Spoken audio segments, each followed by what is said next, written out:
The young man kicked the door with his shoulder, then again with his boot. Snow fell from the frame in a slab. The bracing table behind it shifted, and the door swung inward. He had ridden 4 miles through chest-deep drifts, expecting to find what the cold always left behind: stiff boards, a dead stove, and a body no one had come for. No smoke had risen from the chimney. No tracks led to the door. Warm air poured through the gap and fogged his eyelashes. He stepped inside and stopped. The stove was black. The iron was cold enough to touch. And 3 people sat barefoot on the floor. On September 18th, 1887, Ruthanna Morrow stood beside her raised cabin in the James River Valley and watched sleet darken 18 tons of late-cut prairie hay. The hay had been Gideon's final project. He had cut it 3 weeks earlier, working the mower from dawn until the metals sang with heat, stacking the windrows in long lines that followed the contour of their quarter section 9 miles northeast of Huron, Dakota Territory. He had not lived to see it cured. A loaded hay rack had overturned on August 29th. The left rear wheel had dropped into a gopher run at the edge of the coulee, and the load shifted before Gideon could jump clear. The weight crushed his chest against the tongue. By the time Ruthanna reached him with the neighbor's boy, he was breathing in a way that meant he would stop. She buried him on their claim because the ground was still soft and because she could not afford the freight to town. Now the hay lay in a dark, swelling mass beside the cabin. Rain and sleet had penetrated the outer layers. The center had begun to heat in the way that hay heats when moisture reaches material that was never fully dry, a slow, invisible fermentation that ruined the feed value and produced a sweet, sour smell that cattle refused. Ruthanna had watched steam curl from the pile each morning, thin threads rising into cold air and vanishing before they climbed higher than the eaves. She had $11.40 in a tin behind the stove. She owed Norris Bellum $36 on an equipment note that Gideon had signed the previous spring. The note came due in December. Bellum sold freight, fuel, and hardware from a yard beside the railroad in Huron, and he had made the terms clear when Gideon was alive. He would make them clearer now.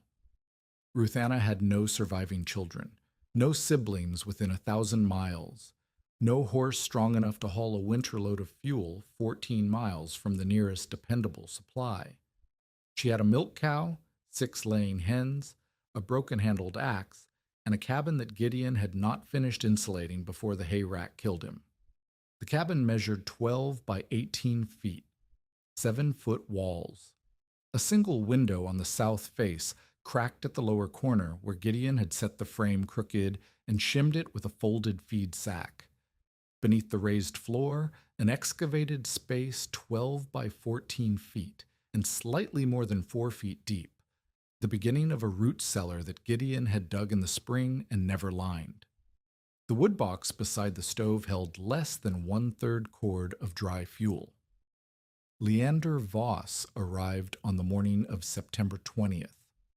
He was 63, a stockman and township road overseer who had survived 28 Plains winters and who considered it his business to know which claims would be occupied through spring and which would not.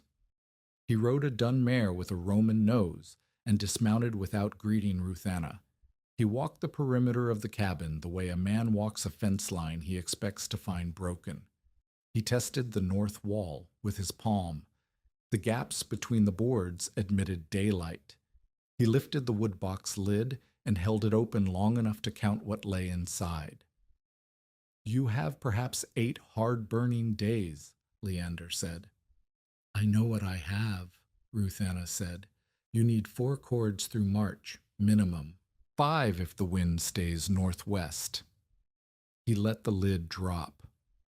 Delivered wood is $7 a cord this year, if you can find anyone hauling. Most are cutting for themselves.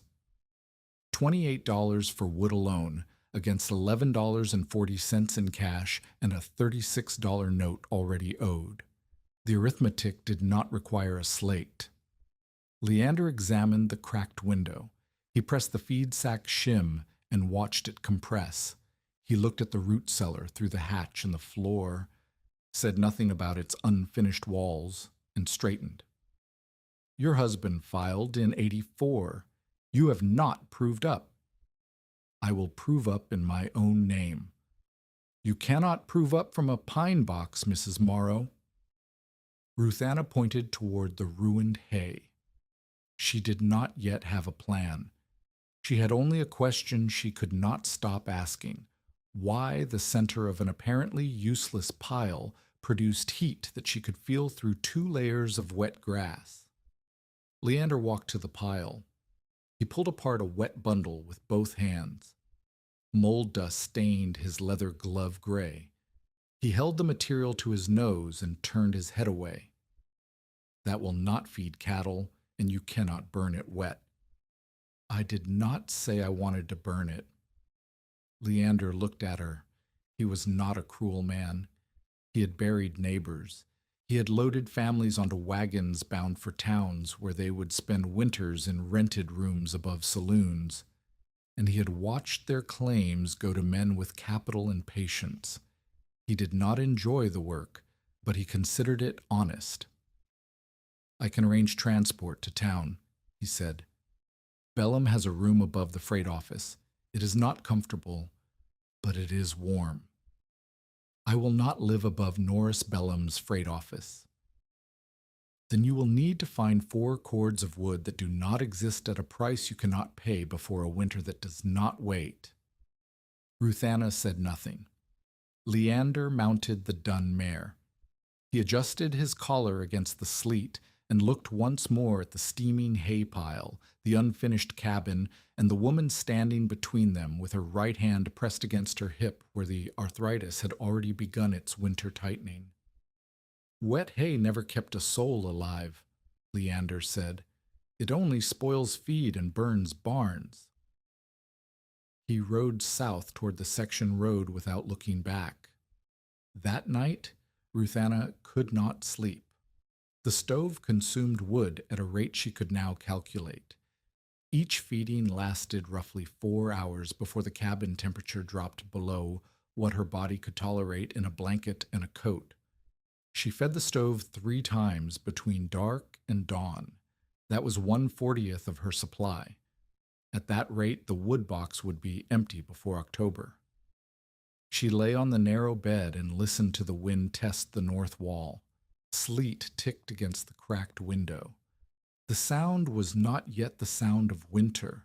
That would be deeper, steadier, a pressure against the glass that lasted for days. But it was the sound of winter coming, and it carried the same message Leander had delivered on horseback. She could not afford fuel. She could not leave the claim without risking a contest from Bellum or anyone else who wanted the quarter section. Passage east cost more than she possessed. She had no family to receive her. The nearest town offered nothing except Bellum's freight office and the certainty that her 4 years of labor, Gideon's 4 years, his grave on the west slope, the root cellar he had dug with blistered hands, would become someone else's investment. Ruthanna rose before dawn. She pulled on Gideon's overcoat because her own was too thin, and she walked to the hay pile in the dark. The sleet had stopped. The air was still.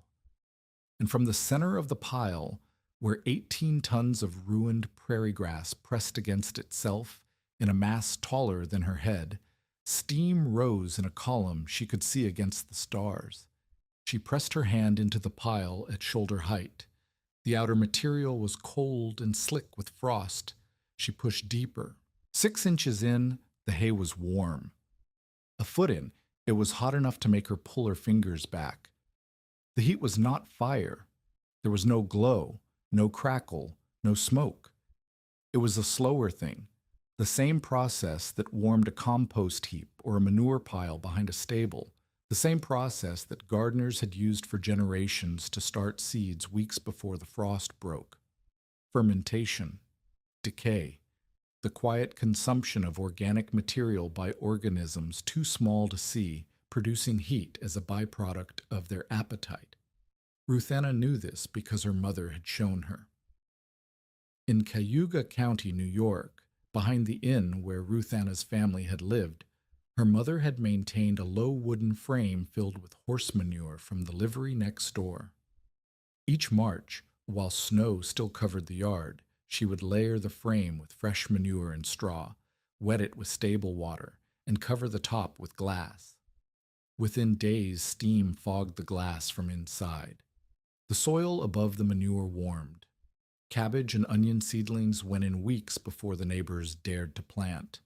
What Ruthanna remembered most was not the seedlings. It was the rectangle.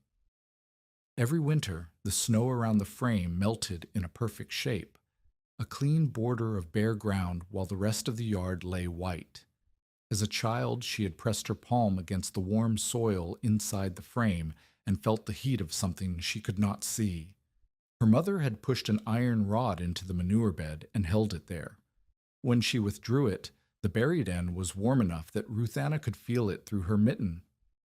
"The horse does the work twice," her mother had said, "once pulling the cart and once heating the bed." Ruthanna had not thought about that frame in 30 years. She thought about it now. She pulled an iron fence rod from the supply beside the barn and drove it into the hay pile at waist height. She left it for the count of 200, the way her mother had left the rod in the hotbed frame. When she withdrew it, the buried end was too hot to hold with a bare hand.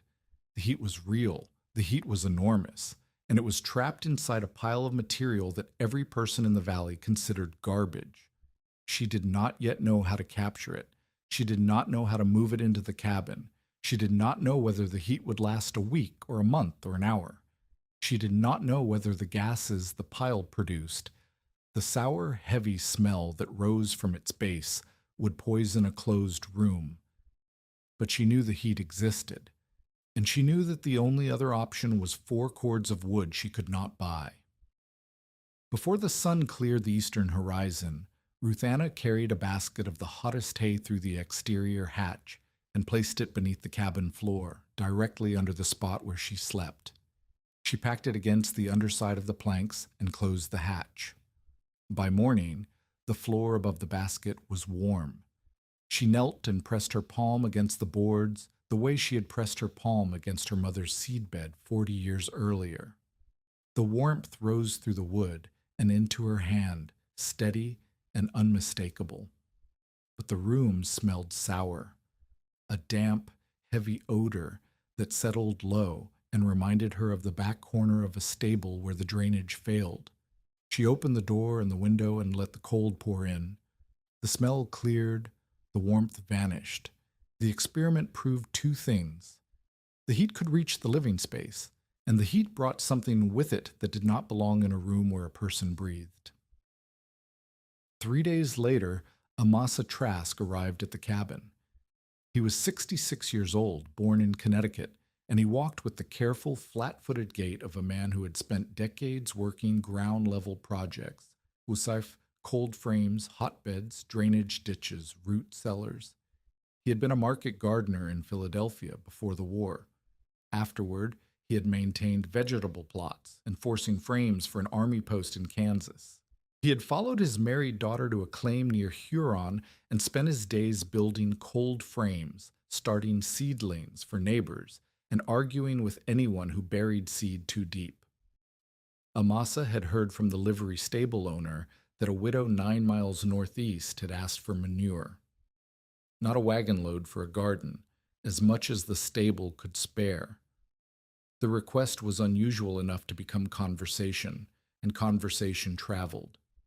He found Ruthanna standing beside the hay pile with the iron rod in her hand. She had driven it into 3 different locations that morning and recorded the temperatures by touch. Hot enough to flinch, warm enough to hold, cool enough to grip. Amasa did not introduce himself with sympathy. He did not mention Gideon. He looked at the pile, then at the rod, then at Ruthanna's hand. "You found the heat," he said. "I found it." "Where did you put it?" She pointed beneath the cabin. How does it smell inside? Ruthanna said nothing.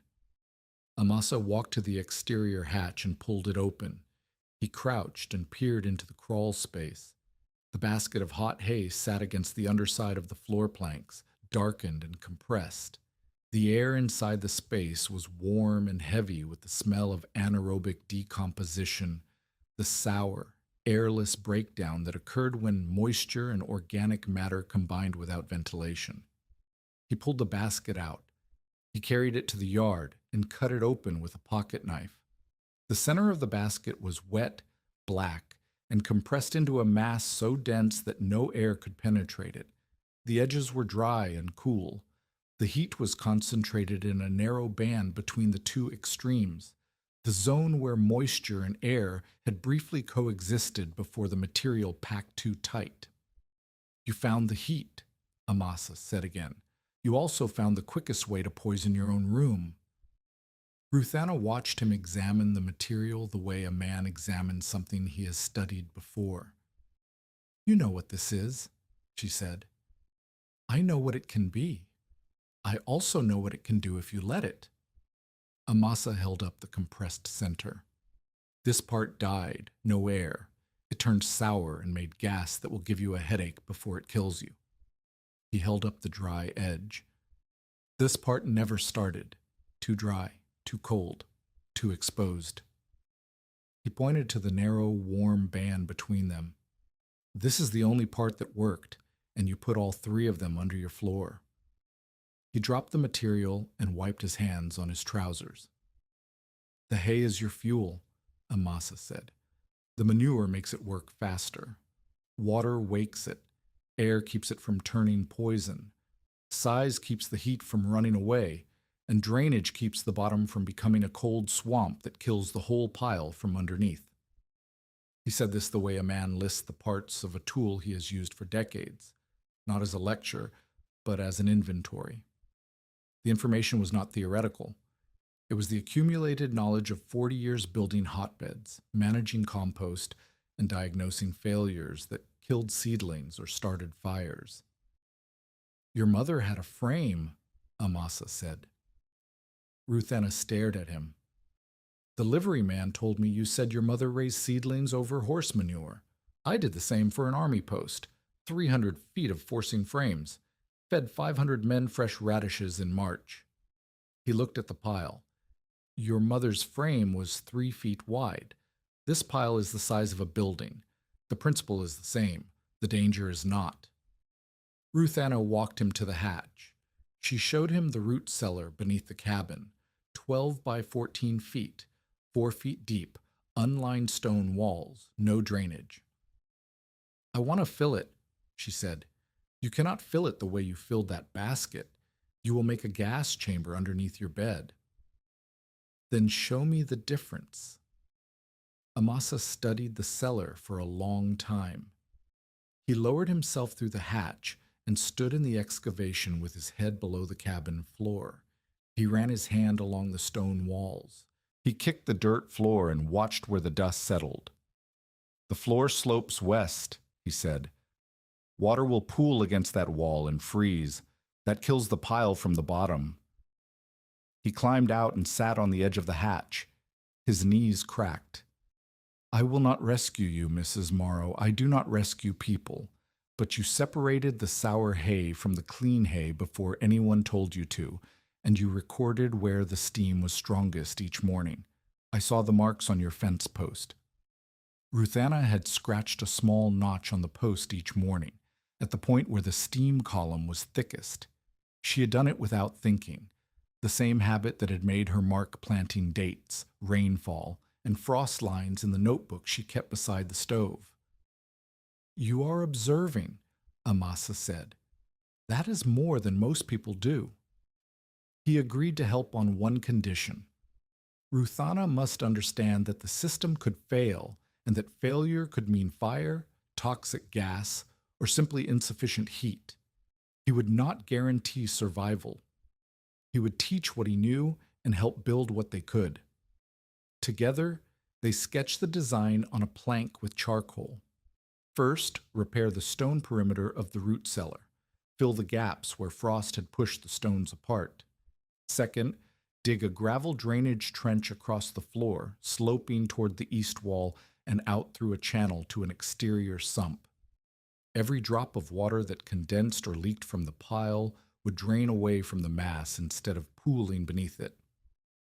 Third, seal the cabin floor above the cellar. 2 courses of plank with clay and chopped straw packed between them. The household air must never touch the compost air. Amasa made Ruthanna repeat this 3 times. Fourth, install ventilation. 2 salvaged stovepipe sections would pass through the chamber walls and exit above the eaves. A low intake on the east side, a high exhaust on the west.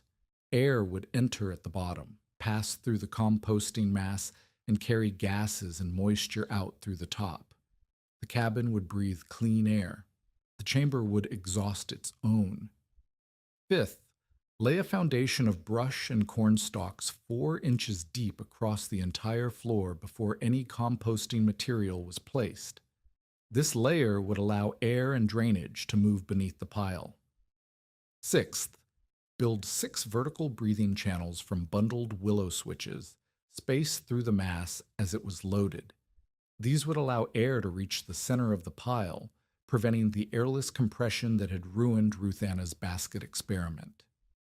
Seventh, leave a clean air passage between the chamber wall and the cabin floor, a gap where heated air could circulate without passing through the composting material. Heat would radiate from the mass into this passage and rise through the sealed floor into the room above. Eighth, retain emergency access through the exterior hatch. If the core temperature climbed past 150 degrees, the hatch would be opened, the hottest material removed, and the pile cooled before it could reach ignition. The cost was immediate and severe: lime for sealing the stone walls, nails for the second floor course, stovepipe for the exhaust, a second shovel because Ruthanna's had a cracked handle. The total came to $8.60, leaving her $2.80 against a $36 note due in December.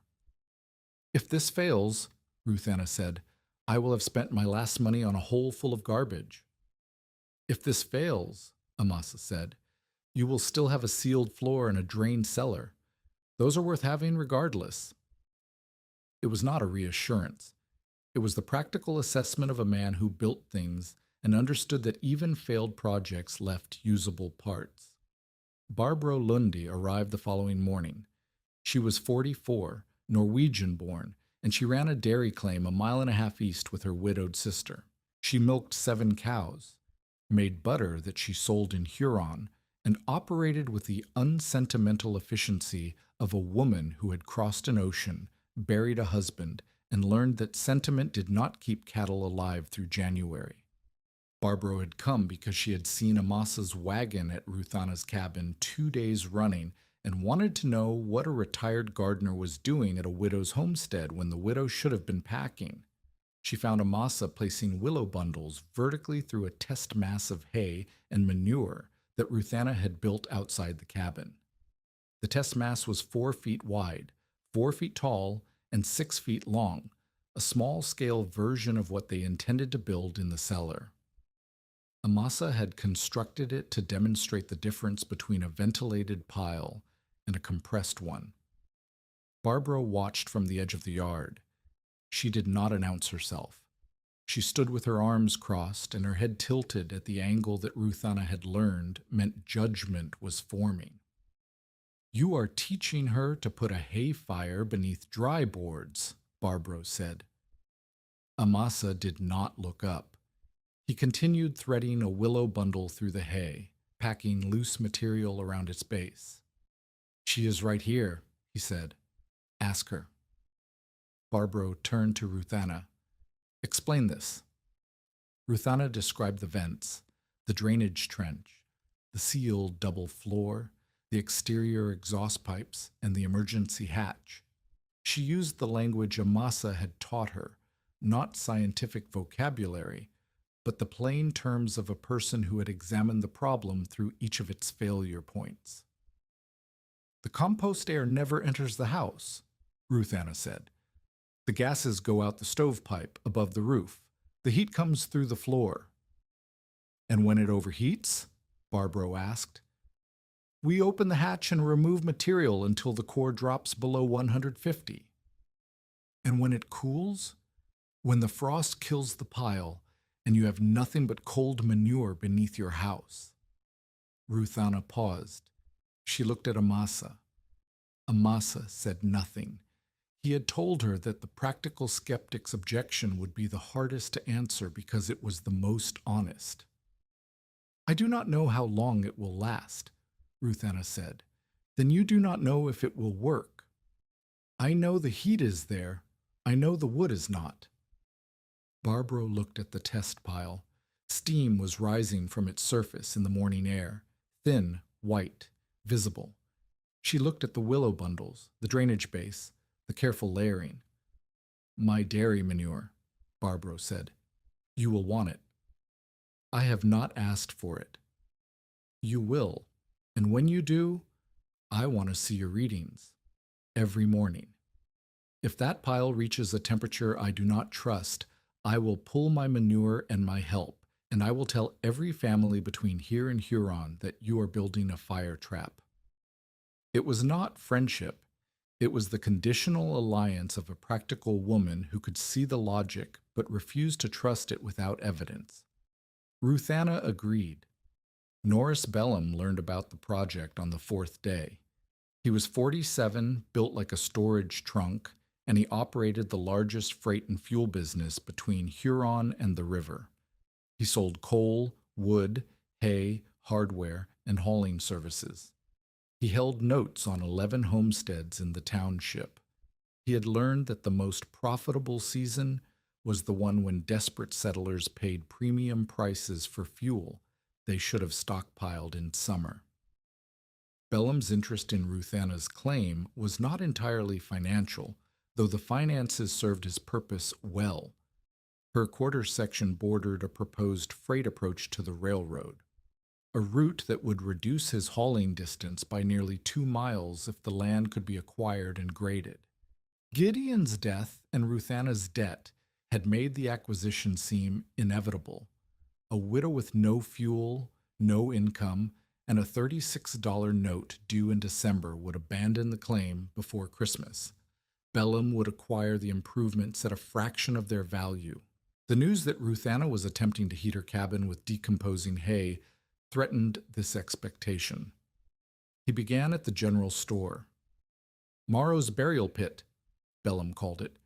He said the words loudly enough for 6 people to hear and quietly enough to pretend he was confiding. The woman is packing manure beneath her house. The smell will cross 3 claims by November. And when that pile catches fire, when, not if, it will take the cabin, the claim, and anything the county sends to fight it. The concerns were not unreasonable. Damp hay genuinely could heat to dangerous temperatures. Unventilated manure produced gases that accumulated in enclosed spaces. A large composting mass in a residential crawl space was unprecedented. And the people who heard Bellum's assessment had no framework for evaluating Ruthanna's safety measures. They heard manure under a house and drew the obvious conclusion. Bellum's second move was economic.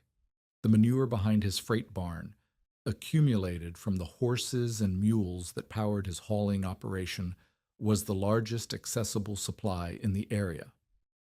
Emmett Vale, a 26-year-old cowboy and seasonal teamster who worked for Bellum, had already mentioned that the widow was asking for stable waste. Bellum informed his employees that the manure was company property. Anyone who removed it without authorization would be dismissed.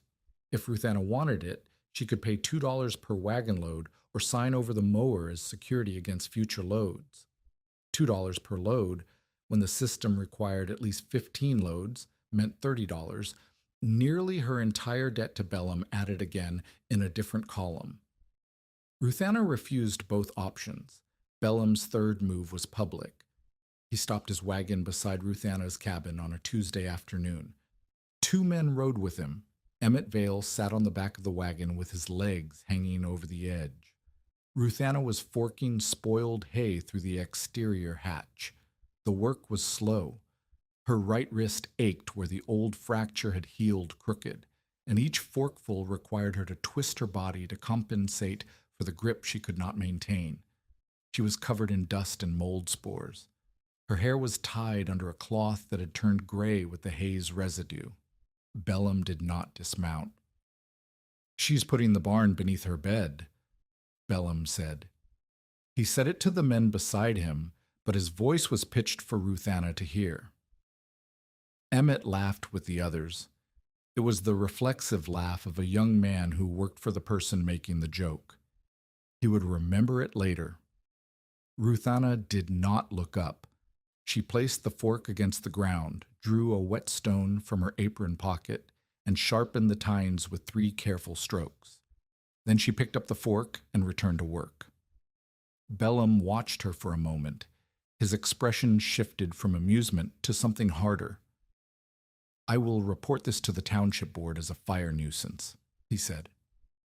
"When that structure causes damage, and it will, the liability rests with the landowner, or whoever holds the claim after the landowner forfeits." He drove on.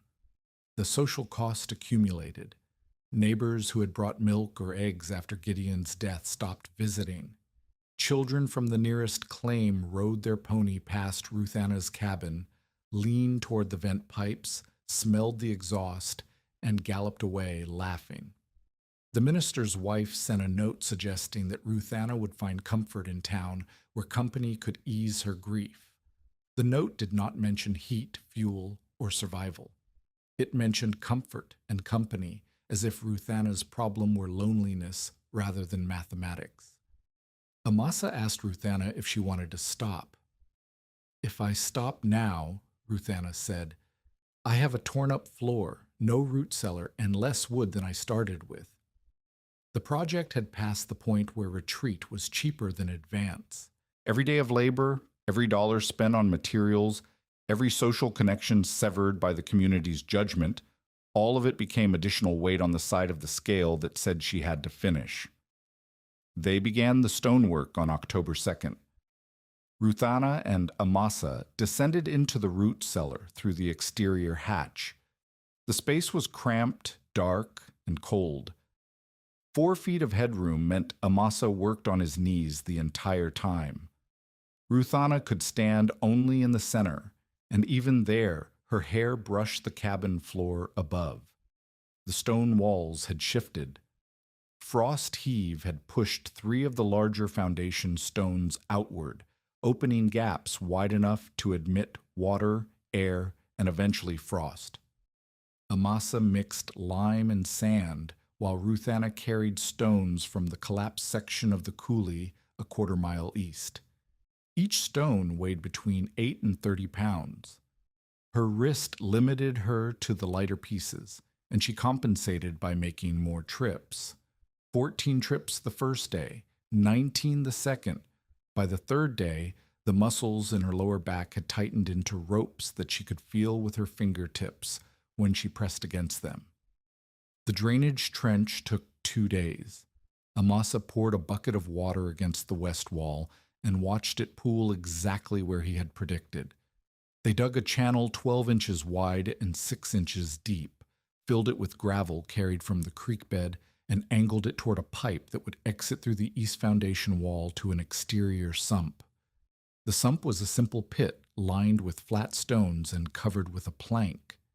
Any water that accumulated in the composting chamber would drain to this pit, where it could freeze without affecting the mass above. Ruthanna's hips stiffened on the 4th day. The arthritis that had been a winter inconvenience became a construction problem. She could not bend and straighten repeatedly without resting between movements. She began sleeping in the chair beside the stove because lying flat and then rising in the morning took longer than the sleep was worth. Amasa noticed. He did not comment. He reorganized the work so that Ruthanna handled the tasks that could be done standing or kneeling in one position, mixing clay, packing seams, cutting straw, while he took the tasks that required bending, lifting, and moving between the hatch and the interior. It was not charity. It was the adjustment of a man who had worked alongside people with limitations before and who understood that efficiency meant matching the task to the body, not the body to the task. On October 7th, they began the floor seal. The lower plank course was already in place. Gideon had laid it as the cabin floor. Amasa mixed clay with chopped straw and spread it over the planks in a layer 1 inch thick. While the clay was still wet, they placed the second course of planks crosswise over the first, creating a sealed barrier with the clay and straw mixture trapped between. Amasa made Ruthanna test it.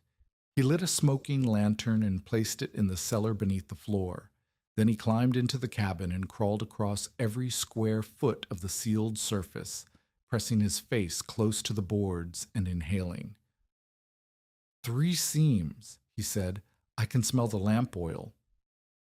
They pulled the planks, repacked the clay, and tested again. The third test passed. No smoke, no smell, no draft. Ruthanna's wrist gave out during the repacking. She dropped the trowel and stood with her hand pressed against her stomach, waiting for the pain to pass.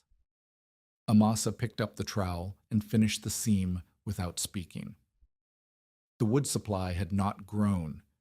Every night, the stove consumed its fraction of the remaining fuel. Ruthanna had begun cooking only once a day, eating cold food for breakfast, and saving the stove's heat for the hours after dark, when the temperature inside the cabin dropped fast enough to make sleep difficult. She kept a tally on the wall beside the stove door. 19 days of fuel remaining at the current rate. The number decreased by 1 each morning. Outside, the hay pile continued to steam.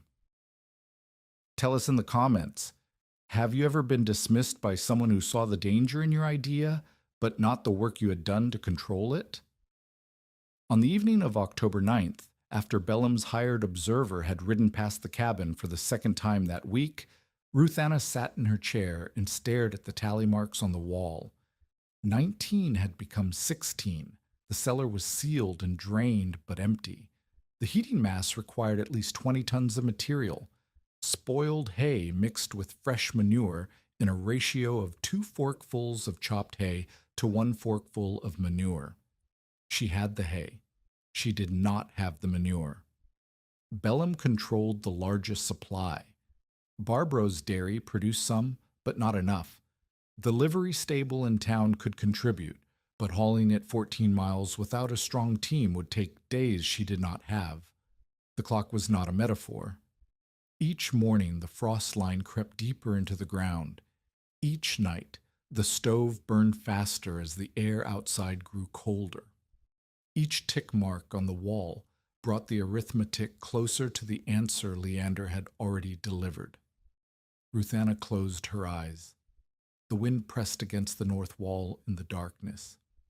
Somewhere in the direction of Bellum's freight yard, a stable full of horses produced exactly the material she needed, and a man who wanted her land stood between her and every forkful of it. She opened her eyes when she heard a sound outside. It was not the wind. It was the creak of a wagon wheel turning slowly and the soft thud of something heavy being dumped onto frozen ground. Ruthanna opened the door. In the dark, beside her hay pile, a fresh load of stable manure steamed in the cold air. The wagon was already moving away, its driver hunched against the seat with his hat pulled low. She could not see his face. She did not need to.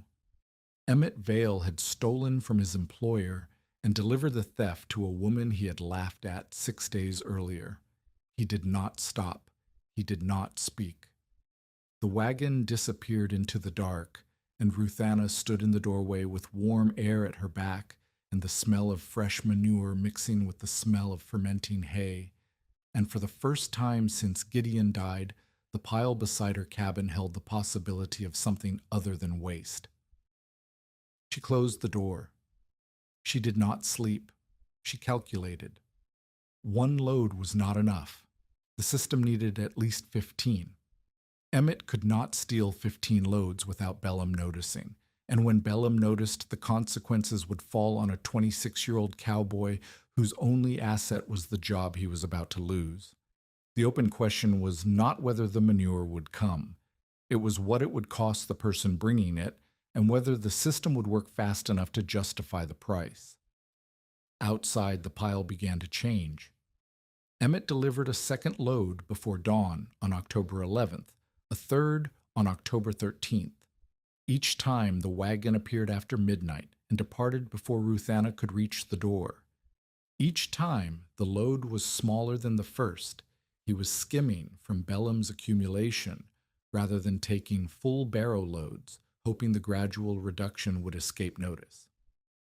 On the morning of the 14th, Ruthanna and Amasa began loading the cellar. Amasa had spent the previous day preparing the chamber floor.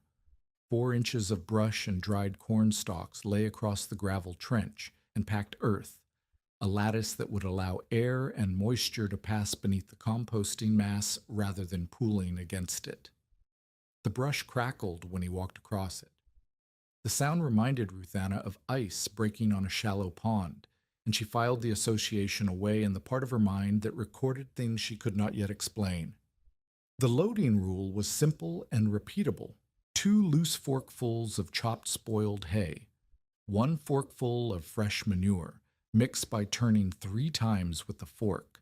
Add water from the barrel until the material was damp throughout but not dripping. Amasa tested this by squeezing a handful and watching for moisture between his fingers. If water ran freely, the mix was too wet. If no moisture appeared, it was too dry. The correct consistency left his palm dark and glistening without producing a stream. Firm but not strangled, Amasa said. The material must hold air. The moment you pack it hard enough to squeeze the spaces out, you have built a sour pile that will cool and stink instead of heating and working. They loaded through the exterior hatch, which was wide enough for one person to pass a forkful to the other. Ruthanna stood outside, mixing and chopping. Amasa worked inside the chamber, placing the material around the first 2 willow bundle vent channels and tamping it with his boots. Not stamping, not jumping, but pressing with steady weight that compressed the mix without collapsing the air spaces. By the end of the first day, the chamber held approximately 3 tons of material. The floor was covered to a depth of 18 inches. The 2 willow bundles stood upright in the mass, their tops level with the surface. Amasa placed his hand over the top of one bundle and felt warm air rising through the hollow center. "It has already started," he said. Ruthanna descended into the chamber and placed her hand where Amasa's had been. The air coming through the willow bundle was warm, not hot, not yet, but warmer than the ambient air in the cellar by a margin she could feel distinctly. The mass was working. The organisms inside were consuming the material and producing heat as they consumed it, and the vent channels were allowing that heat to rise rather than trapping it in a pocket that would turn anaerobic and sour. She marked the first temperature observation on the fence post. Warm to the touch, 6 hours after loading. October 16th. 23 days until the average first hard freeze in the James River Valley. Ruthanna carried stone from the coulee while Amasa rebuilt the upper section of the chamber's east wall. A gap behind the exhaust pipe had widened overnight. Frost had entered the mortar joint and split it. Amasa mixed fresh lime and repacked the joint while Ruthanna held the stovepipe steady. The pipe was cold enough to burn her fingers in a different way than the composting hay. She wrapped a rag around her hand and held on. 2 days lost to a repair that should have taken 2 hours. The lime had to set before they could resume loading. They could not load while the wall was open because the mass would lose heat through the gap faster than the organisms could produce it. Ruthanna used the 2 days to chop more hay. She worked with a hand axe on a stump, cutting the long prairie grass into lengths of roughly 6 inches. Shorter material composted faster because it exposed more surface area to the organisms. Amasa had taught her this by showing her 2 identical jars, one filled with long hay, one with chopped and asking her to predict which would heat first. The chopped jar was warm to the touch within a day. The long jar took 3. Her wrist protested every stroke. She switched the axe to her left hand and discovered she could make shorter, less accurate cuts that still reduced the material to a usable length. The pile of chopped hay grew slowly. The pile of time remaining shrank faster. October 19th, 19 days. Emmett Vale appeared in daylight for the first time. He did not arrive in Bellum's wagon. He walked, carrying a canvas sack over one shoulder and leading a mule he had borrowed from a rancher who owed him a favor. The mule pulled a stone boat loaded with manure, not Bellum's manure, but waste collected from 3 different sources along the road. Bellum had discovered the missing loads. He had not yet identified the thief, but he had inventoried his stable waste, found the discrepancy, and dismissed Emmett on the assumption that the youngest and most recently hired man was the most likely source of the loss. Bellum did not have proof. He did not need proof. Emmett's employment was at will, and Bellum's will had changed. Emmett stood in Ruthanna's yard and told her what had happened in the flat, unembarrassed voice of a man reporting weather. He let me go. I have my saddle, my clothes, and this mule for 2 more days. You should not have taken his property, Ruthanna said. Probably not. Why are you here? Emmett looked at the hay pile, the vent pipes rising above the cabin, the clay-smeared exterior of the hatch. He had seen these things from the back of Bellum's wagon and laughed. He had seen them from the dark, delivering stolen manure, and felt something that was not quite guilt and not quite curiosity, but lived in the space between the two. I do not believe this will work, Emmett said, but I would rather help it fail than watch you freeze, because I helped make sure it could not succeed. Amasa, who had been listening from inside the chamber, climbed out through the hatch. He looked at Emmett the way he looked at a cold frame that had survived an unexpected frost, with interest, not warmth. Can you lift? Amasa asked. I can lift. Can you take direction from a woman? Emmett glanced at Ruthanna.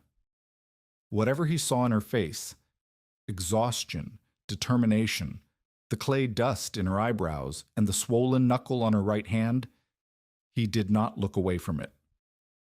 I can take direction from whoever knows what they are doing, he said. Amasa handed him a fork. The 3 of them loaded the chamber for 5 consecutive days. Emmett's strength changed the pace of the work.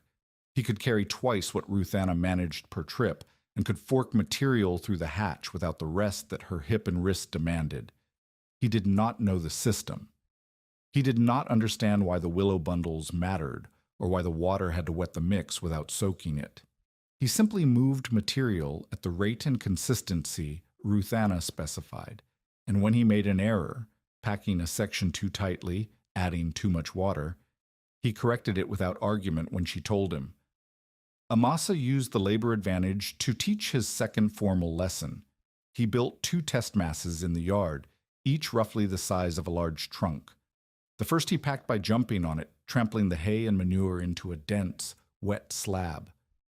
The second he built the way they were building the chamber, firm but springy, with visible stalk spaces between the layers and a single willow channel through the center. Watch them both, he told Ruthanna and Emmett. 2 days. On the morning of the 3rd day, the tightly packed mass smelled sour. Its surface was cold. No steam rose from it. When Amasa pushed a rod into its center, the rod came back barely warm and coated with a dark, foul-smelling slime. The second mass steamed. Its surface was warm to the touch. The rod came back hot. The air escaping from the willow channel carried a smell that was earthy and sharp, not pleasant, but not the flat, dead sourness of the first pile. Firm is not the same as strangled, Amasa said. He said it to both of them, but he was looking at Emmett, because Emmett's instinct was to press harder, pack tighter, make the material dense and stable the way a man packs a load on a wagon. The chamber required the opposite discipline, compression that held shape without eliminating the spaces where air moved and organisms lived. Emmett nodded. He did not argue.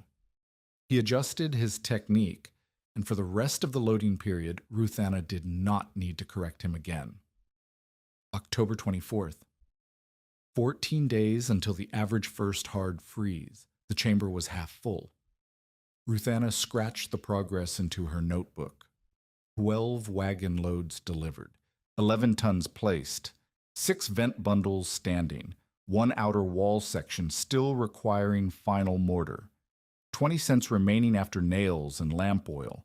The numbers represented both progress and poverty. More than half the work remained. The money was gone. The weather was turning.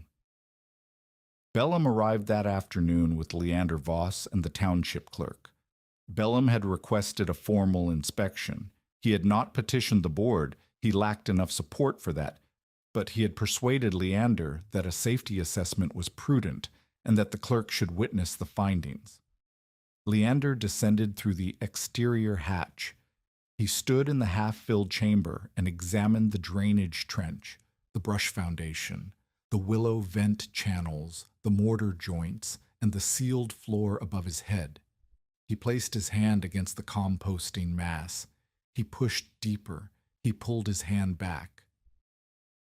"That is above 100 degrees, Leander said.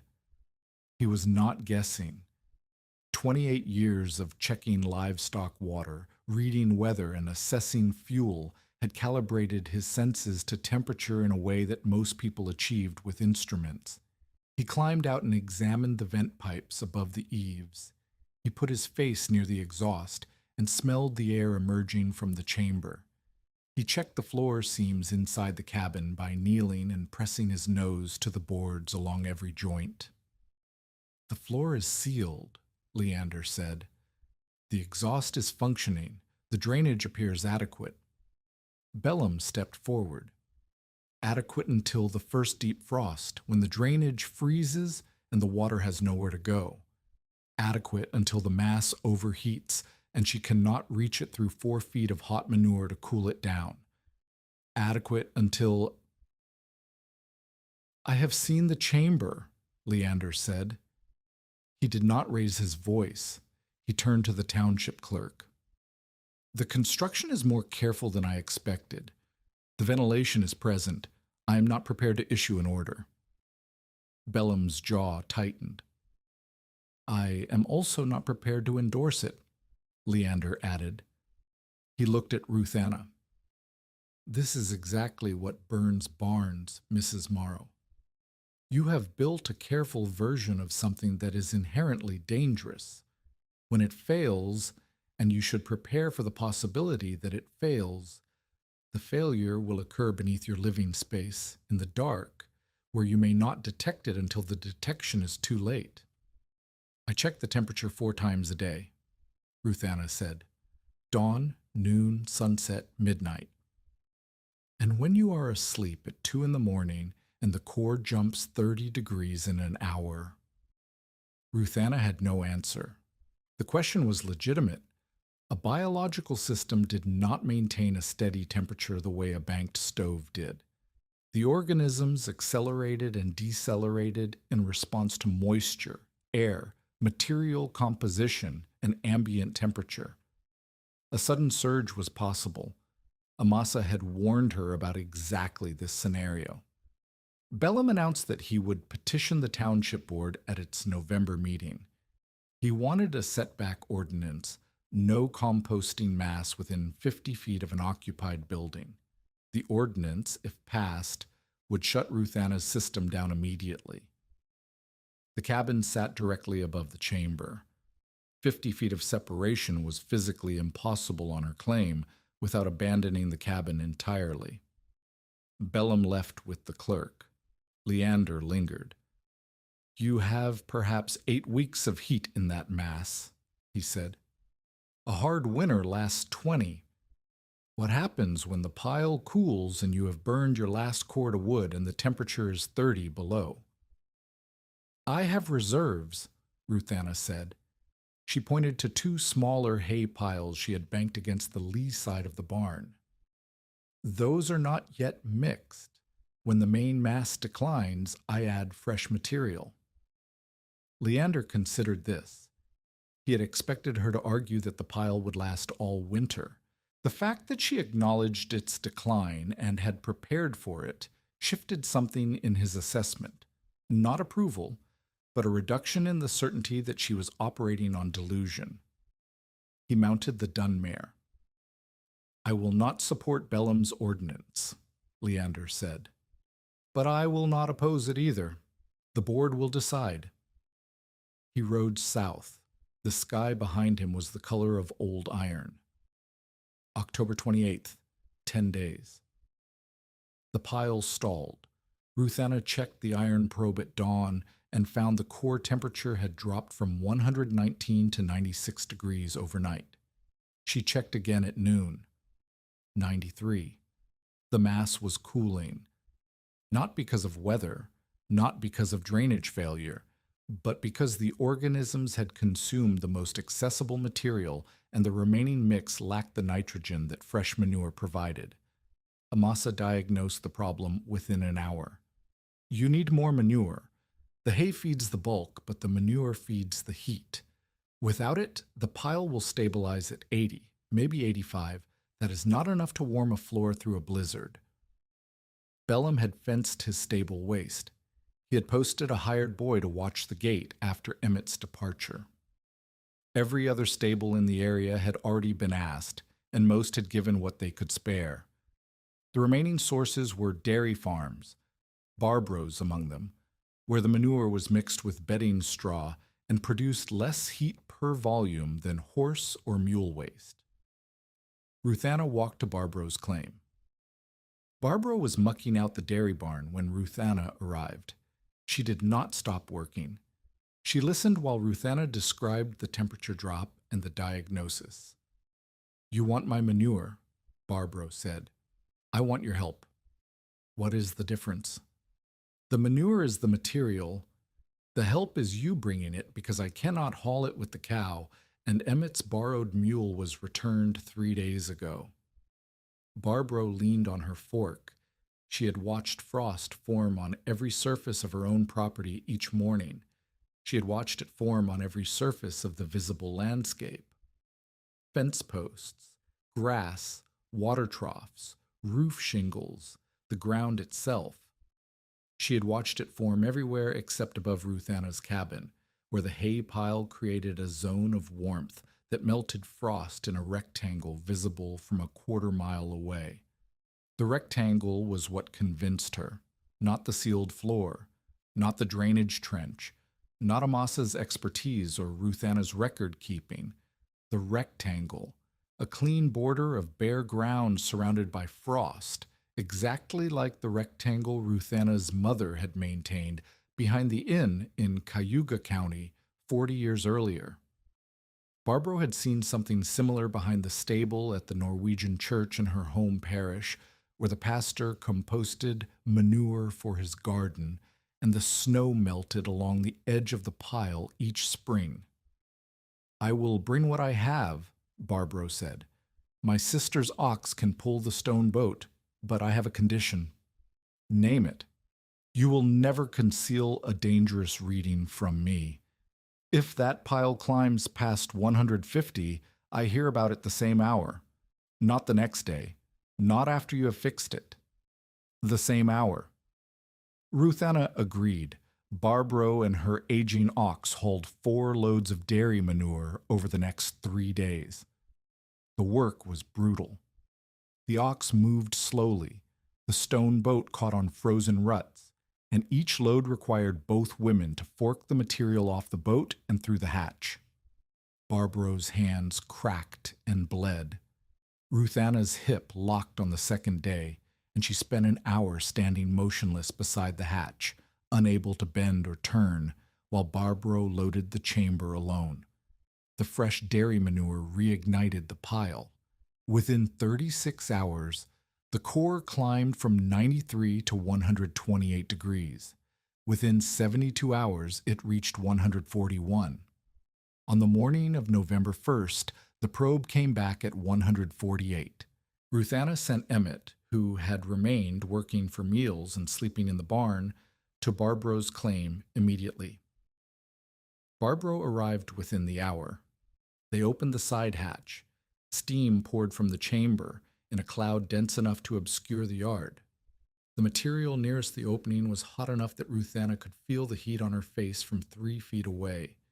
She and Emmett forked out the hottest layer, roughly 400 pounds of material that steamed on the frozen ground and melted the frost beneath it in a spreading circle.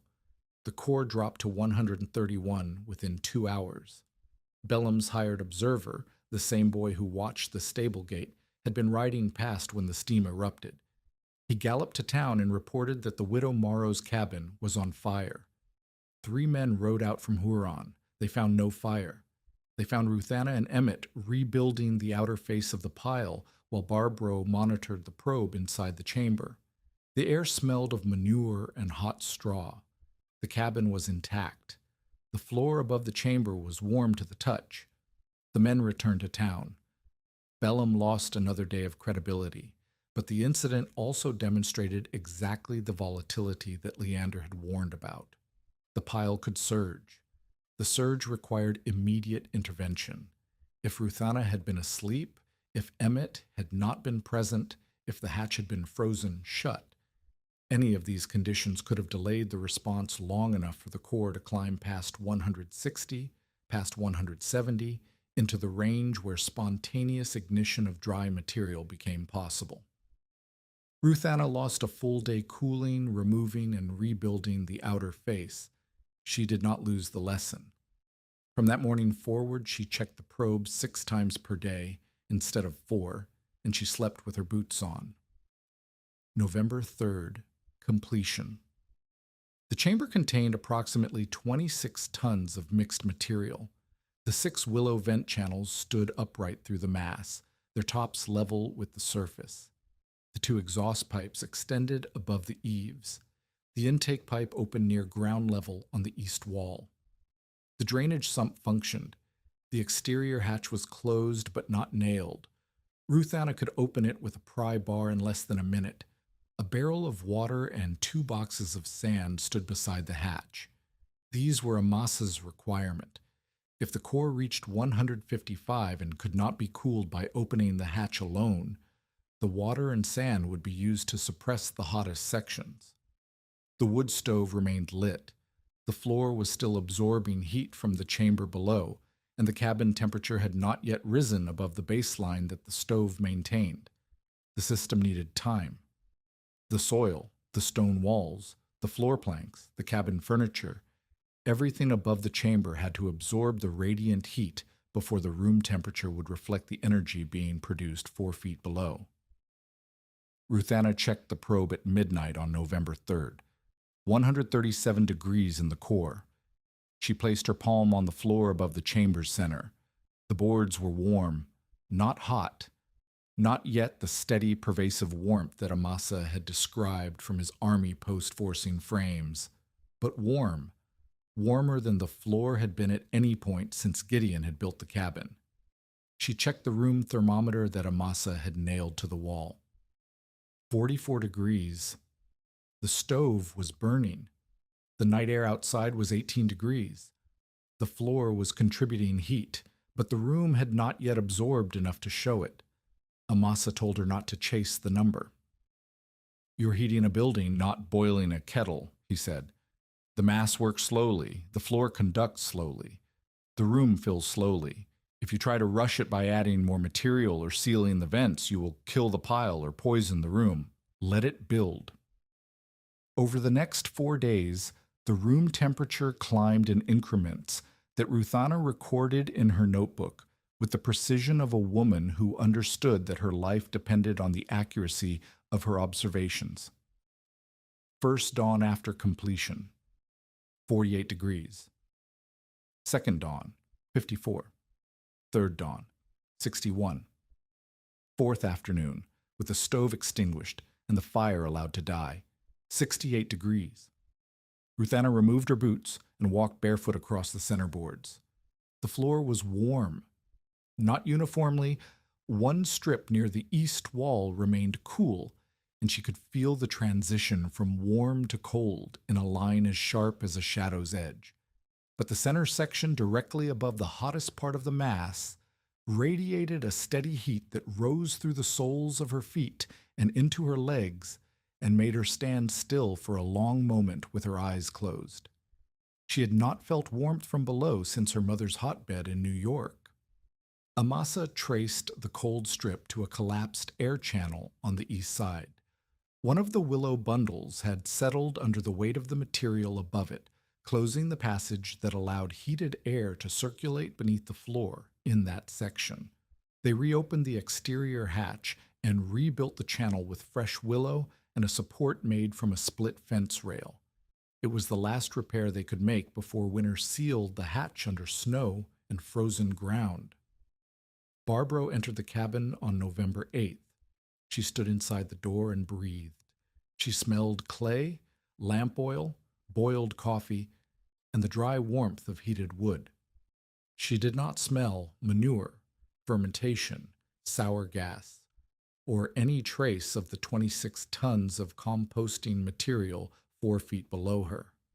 She knelt and pressed her palms against the floor.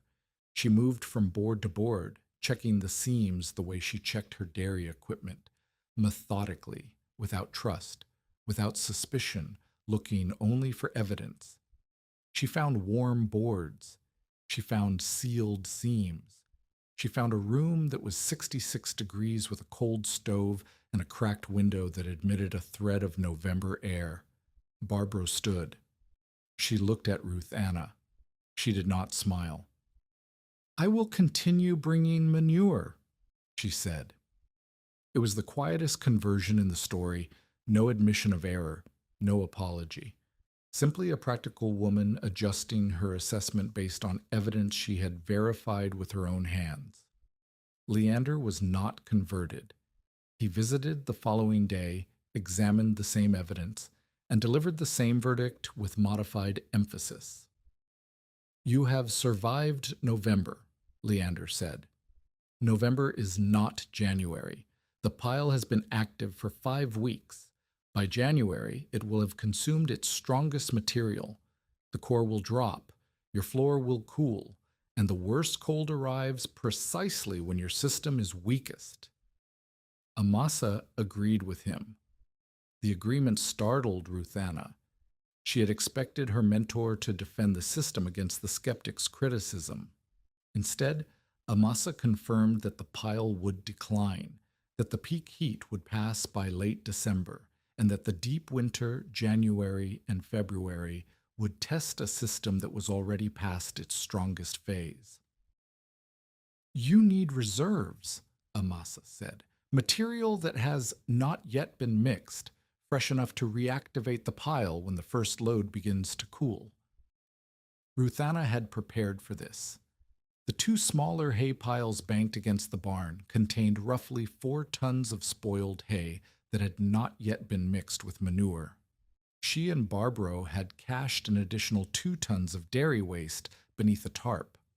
When the main mass declined, she would open the exterior hatch, remove the coolest spent material from the edges, and replace it with fresh mix.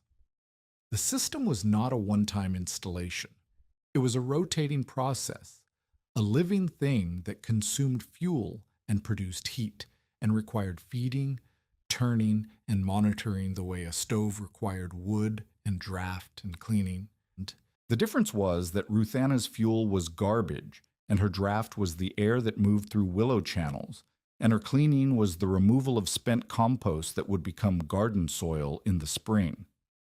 Amasa helped her prepare the reserve materials.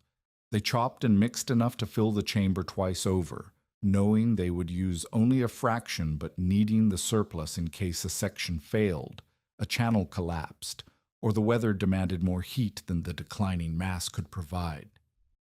Then Amasa left. He had his daughter's household to prepare, his own cold frames to close. his own winter to face in a sod house 6 miles south, where the James River Valley widened and the wind found fewer obstacles. "I will check on you when the road allows," he said. He did not promise regular visits. He knew the road would not always allow. He gave Ruthanna a piece of advice that she would carry through every remaining day of the winter. Do not close the vents completely, not even in the worst wind, not even when the cold is pulling the heat from the room faster than the pile can replace it. If you close the vents, the pile turns sour. If the pile turns sour, the gas builds. If the gas builds and you do not smell it because you are asleep, you do not wake up, leave the vents open. Always. Ruthanna repeated it back to him. Always. The morning of January 12th, 1888, began warm. The warmth was wrong. Ruthanna felt it when she opened the door to feed the chickens. The air was soft, damp, and moving from the south, a January thaw that loosened the snow on the roof and sent meltwater dripping from the eaves. The thermometer outside the cabin read 10 degrees above zero, which was 40 degrees warmer than the previous week. Settlers across the Dakota plains responded to the warmth the way people always respond to a reprieve from suffering. They traveled. They sent children to school. They moved livestock away from sheltered positions. They opened doors and windows that had been sealed for weeks. They let down their guard. Ruthanna did not. She checked the probe at dawn. 132 degrees. The pile was in its second phase. The reserve material she had added in late December was active. The core was stable, and the floor temperature held steady at 71 degrees even with the stove cold. She watched the sky through the cracked window. The southern horizon was soft and hazy. The northern horizon was not. A line of cloud sat low against the north, darker than the overcast above it, and it was not moving. It was growing. The pressure in Ruthanna's ears shifted in a way that she associated with the rapid weather changes of the open plains. The feeling of air being displaced by something larger and colder and more forceful than the current conditions could contain. Amasa would have recognized the signs immediately. He had spent years at an army post where weather observation was a daily duty, and he had told Ruthanna to watch for exactly this pattern. A warm spell followed by a hard northern line that appeared stationary but was actually advancing at a speed that the flat terrain concealed. Ruthanna closed the upper vents halfway. She did not close them completely. She left the lower intake open. She brought the chickens inside the lean-to and secured the barn door with a rope because the latch had broken 2 weeks earlier and she had not repaired it. By noon, the wind reversed. The shift was violent. The southern air stopped as if a door had closed. For perhaps 10 minutes, the world was completely still. No wind, no sound, no movement in the grass or snow. The silence was enormous. Ruthanna stood in the doorway and felt the pressure drop against her skin. Then the north wind arrived. It did not build. It struck. The first gust hit the cabin like a thrown object, slamming the door inward and driving a horizontal sheet of powder snow through every gap in the north wall. The temperature outside dropped so fast that the cracked window frosted on the inside within minutes. The moisture in the warm southern air crystallized instantly as the cold front passed through it, filling the sky with ice crystals so fine and so dense that visibility dropped to the distance between the cabin door and the pump, 22 feet. Ruthanna could not see the barn. She could not see the hay pile. She could not see the vent pipes above her own roof.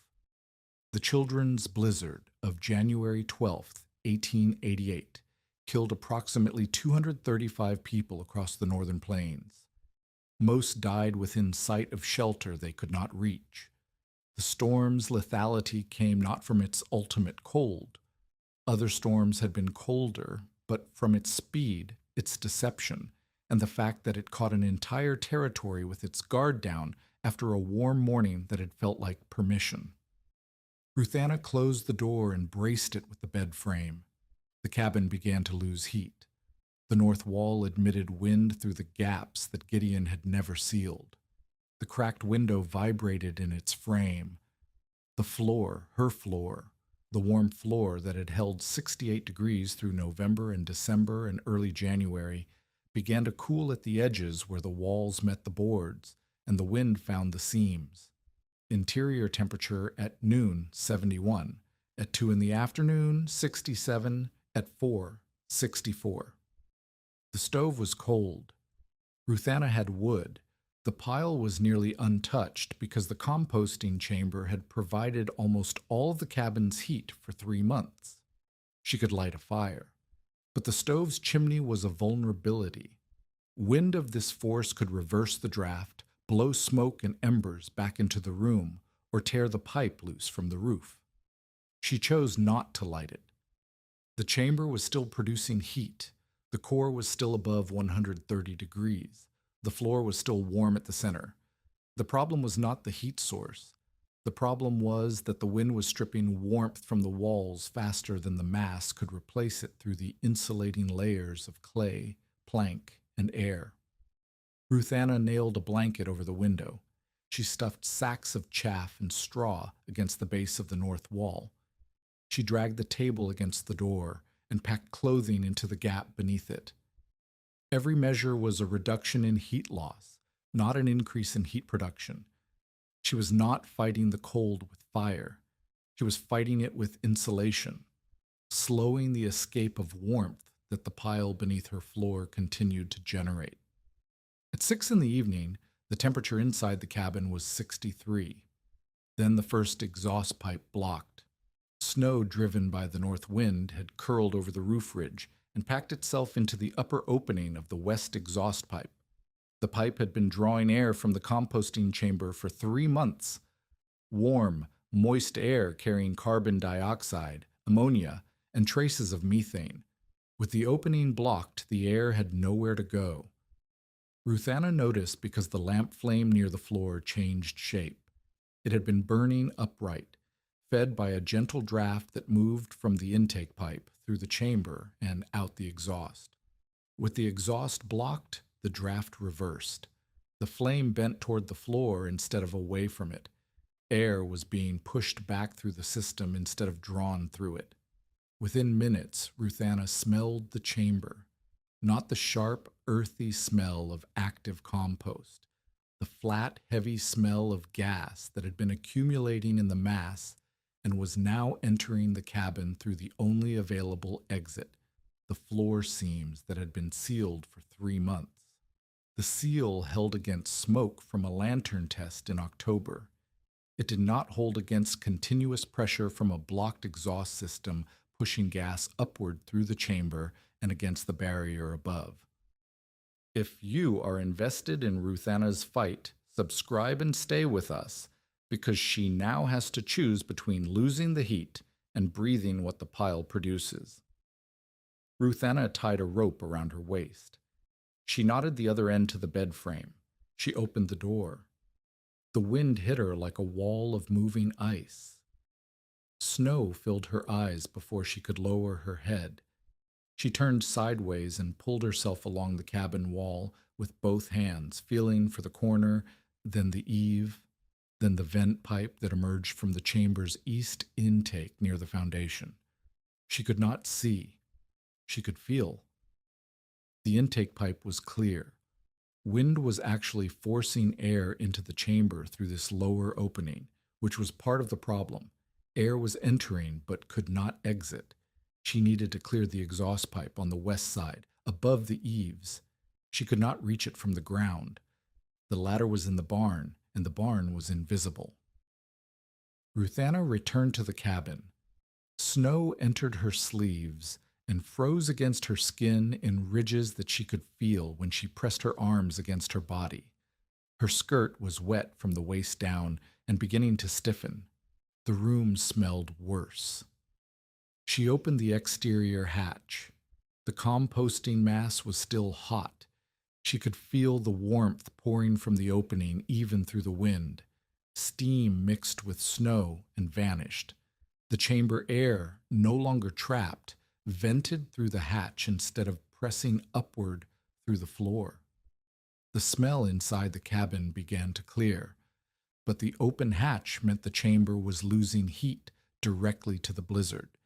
Every minute the hatch remained open, the mass cooled and the clean air passages that warmed the floor lost temperature. She had traded heat for air. The trade was necessary. The trade was also destroying the system's ability to keep her alive. The room temperature dropped from 63 to 59 within the hour. At 8 in the evening, Barbro Lundi's stove chimney separated. The joint where the pipe passed through the roof flashing had been loosened by the wind's vibration. A steady, rhythmic shaking that worked the friction fit apart over the course of hours. Smoke filled Barbro's house in a single minute. She could not reattach the pipe in the dark, in the wind, with the roof under a layer of driven snow. She tied her 8-year-old nephew, Olin, to her waist with a length of harness leather. She wrapped his face in a scarf and his hands in wool socks because his gloves were already wet. She left her house and walked into the blizzard. Barbro knew the direction to Ruthanna's cabin the way she knew the direction to water. She had walked the route hundreds of times. But the blizzard erased every landmark. The fence posts were buried. The path was gone. The horizon did not exist. There was only the wind, the snow, and the cold. A cold so profound that the moisture in her nostrils froze with each breath, and the skin on her cheeks turned white within minutes. She dragged a milk pail. The pail scraped against every fence post she passed, and the sounds metal on wood, irregular, percussive, was the only navigation she had. Each clang meant a post. Each post meant she was still on the fence line. If the clanging stopped, she had drifted. Ruthanna heard it. The sound came through the wind in fragments, a scraping, a clang, silence, a scraping, a clang, and at first she did not recognize it as anything human. Then the rhythm resolved. Something metal, something being dragged, something that struck upright objects at intervals matching the spacing of fence posts. Ruthanna opened the door and screamed into the wind. Her voice carried perhaps 10 feet. She heard the scraping grow louder. She leaned into the gale and reached forward with both arms. Barbro's hand found Ruthanna's wrist. Olin hung from Barbro's waist like a sack of grain. His legs were not moving. His face was gray-white beneath the scarf. His eyes were closed. Ruthanna pulled them inside.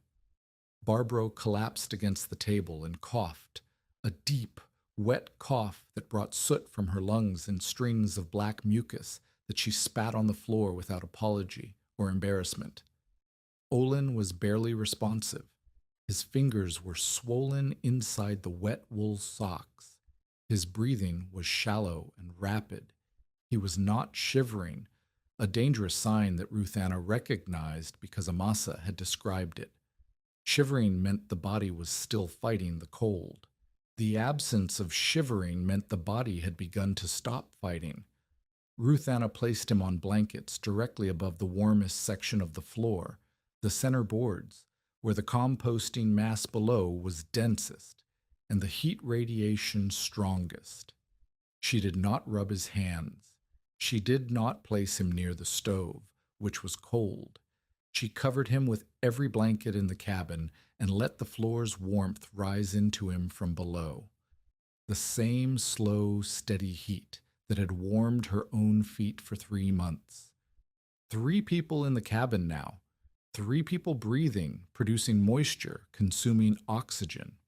The room was already compromised by the blocked exhaust and the open hatch. The additional bodies increased the demand on air that was already insufficient. Ruthanna made the calculation. The hatch must stay open enough to vent the chamber. The window must stay sealed to retain heat. The door must stay braced to prevent wind entry. The only variable she could control was the hatch, the degree to which it was open, the amount of heat she sacrificed for the air they needed. She went outside again. The rope around her waist pulled taut against the bed frame as she reached the hatch. The composting mass glowed with heat she could feel from 2 feet away, even through the storm. She could not close the hatch completely without trapping gas. She could not leave it fully open without losing the heat that was keeping Olin alive.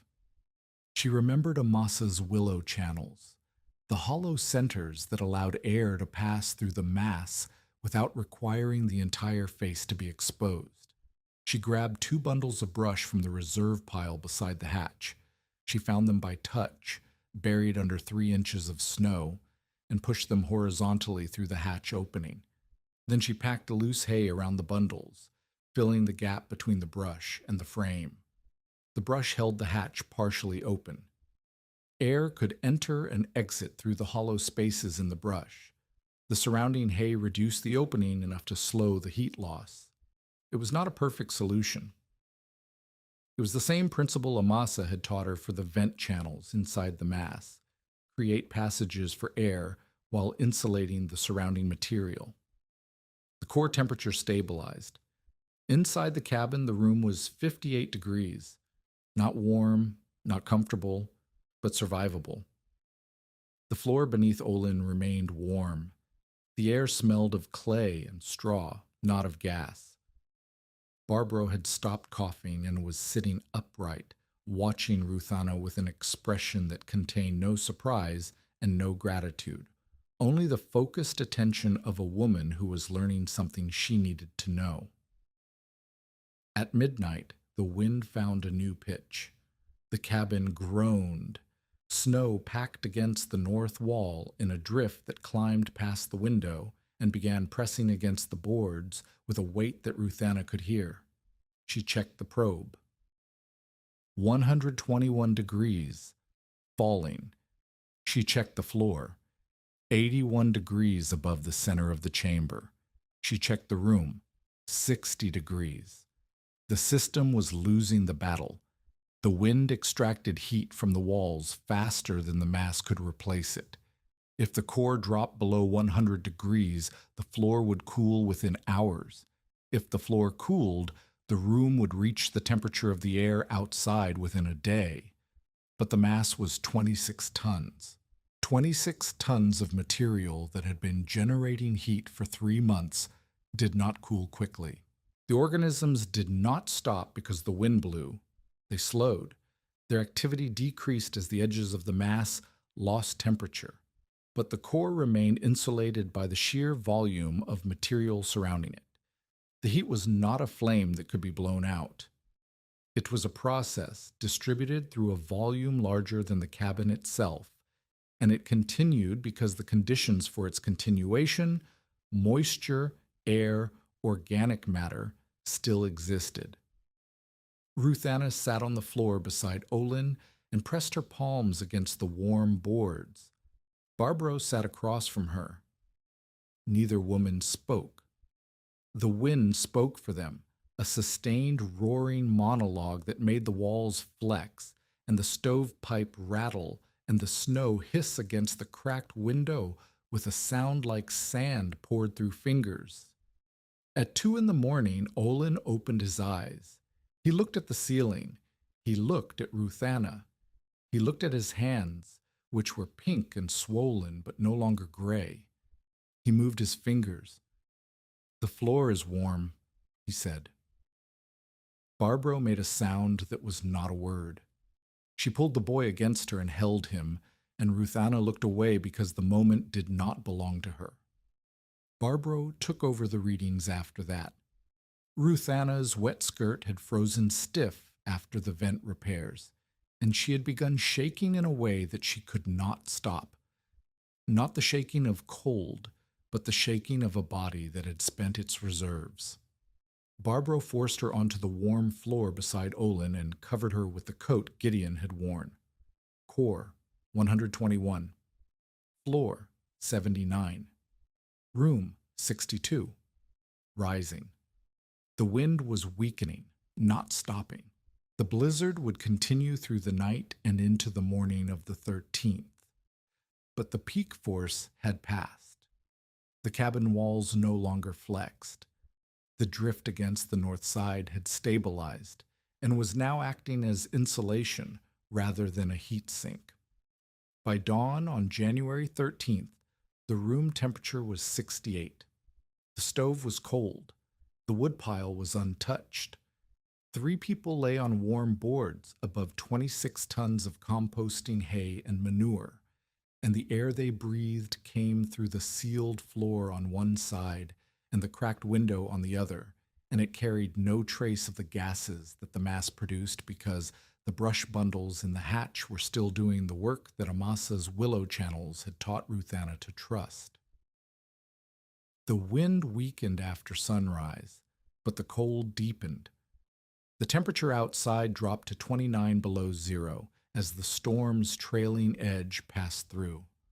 The sky cleared to a blue so deep it looked artificial. The snow's surface glittered with ice crystals that cut exposed skin. Emmett Vale reached Bellum's freight barn at mid-morning on the 13th. He had sheltered at a rancher's soddy 2 miles south and ridden out at first light. Bellum's barn was intact. The coal stove inside had burned through the night, tended by Bellum, Leander, and 3 hired men who had taken shifts clearing snow from the flue that the wind kept packing shut. Bellum assessed the damage. 2 windows broken, 1 section of roof flashing lifted, the freight wagon's canvas shredded, the coal supply reduced by 1/3 in one night. He turned to Emmett. "The Morrow place," Bellum said. "Ride out when the air clears. She will have frozen. I want to confirm the property is unoccupied before someone else makes a claim." Bellum said this the way a man says something he has already decided is true. He did not wish Ruthanna dead. He simply considered her death so probable that it had become an administrative fact, a condition to be confirmed, not a tragedy to be mourned. Emmett left before Bellum finished the sentence. He rode north along the section road, which was invisible under drifts that his horse waded through chest deep. The air was still. The cold pressed against his face like a hand. The landscape was featureless. White ground, blue sky, no fence posts, no tracks, no movement anywhere. He found Ruthanna's cabin by the vent pipes, 2 stovepipes rising above a snow-covered roof. One was capped with snow, the other was clear. Neither was the cabin's stove chimney, which rose from the center of the roof and showed no smoke.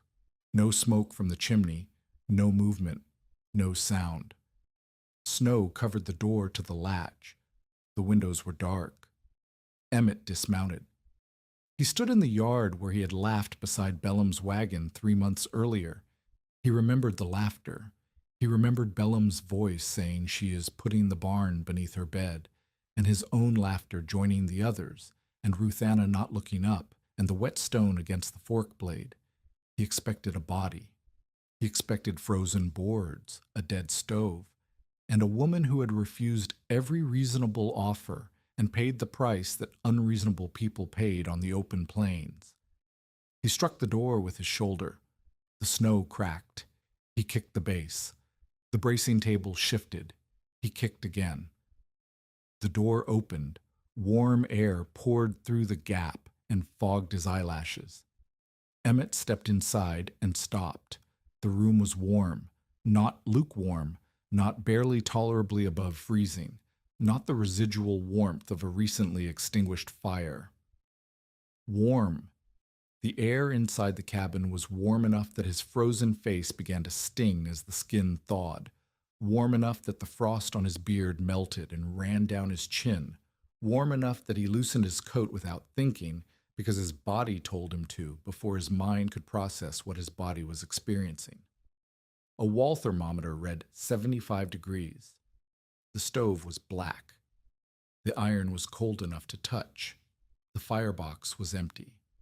The ash pan held the gray remains of a cooking fire that had burned for less than an hour on the morning of the 12th, before the storm. Ruthanna sat on the floor near the center of the room. Barbro sat beside her. Olin lay between them under a blanket, his color normal, his breathing even, his stocking feet pressed against the warm boards. All three of them were barefoot or in stockings. The floor was too warm for boots. Emmett placed his glove against the boards. The leather grew warm immediately. He jerked his hand back the way a man jerks his hand from a stoveplate, not because it burned, but because warmth where he expected cold was a violation of everything his experience had taught him to expect from a cabin without fire in the middle of January. He looked at Ruthanna. She looked at him. "Tell Bellum," Ruthanna said, "that the property is occupied."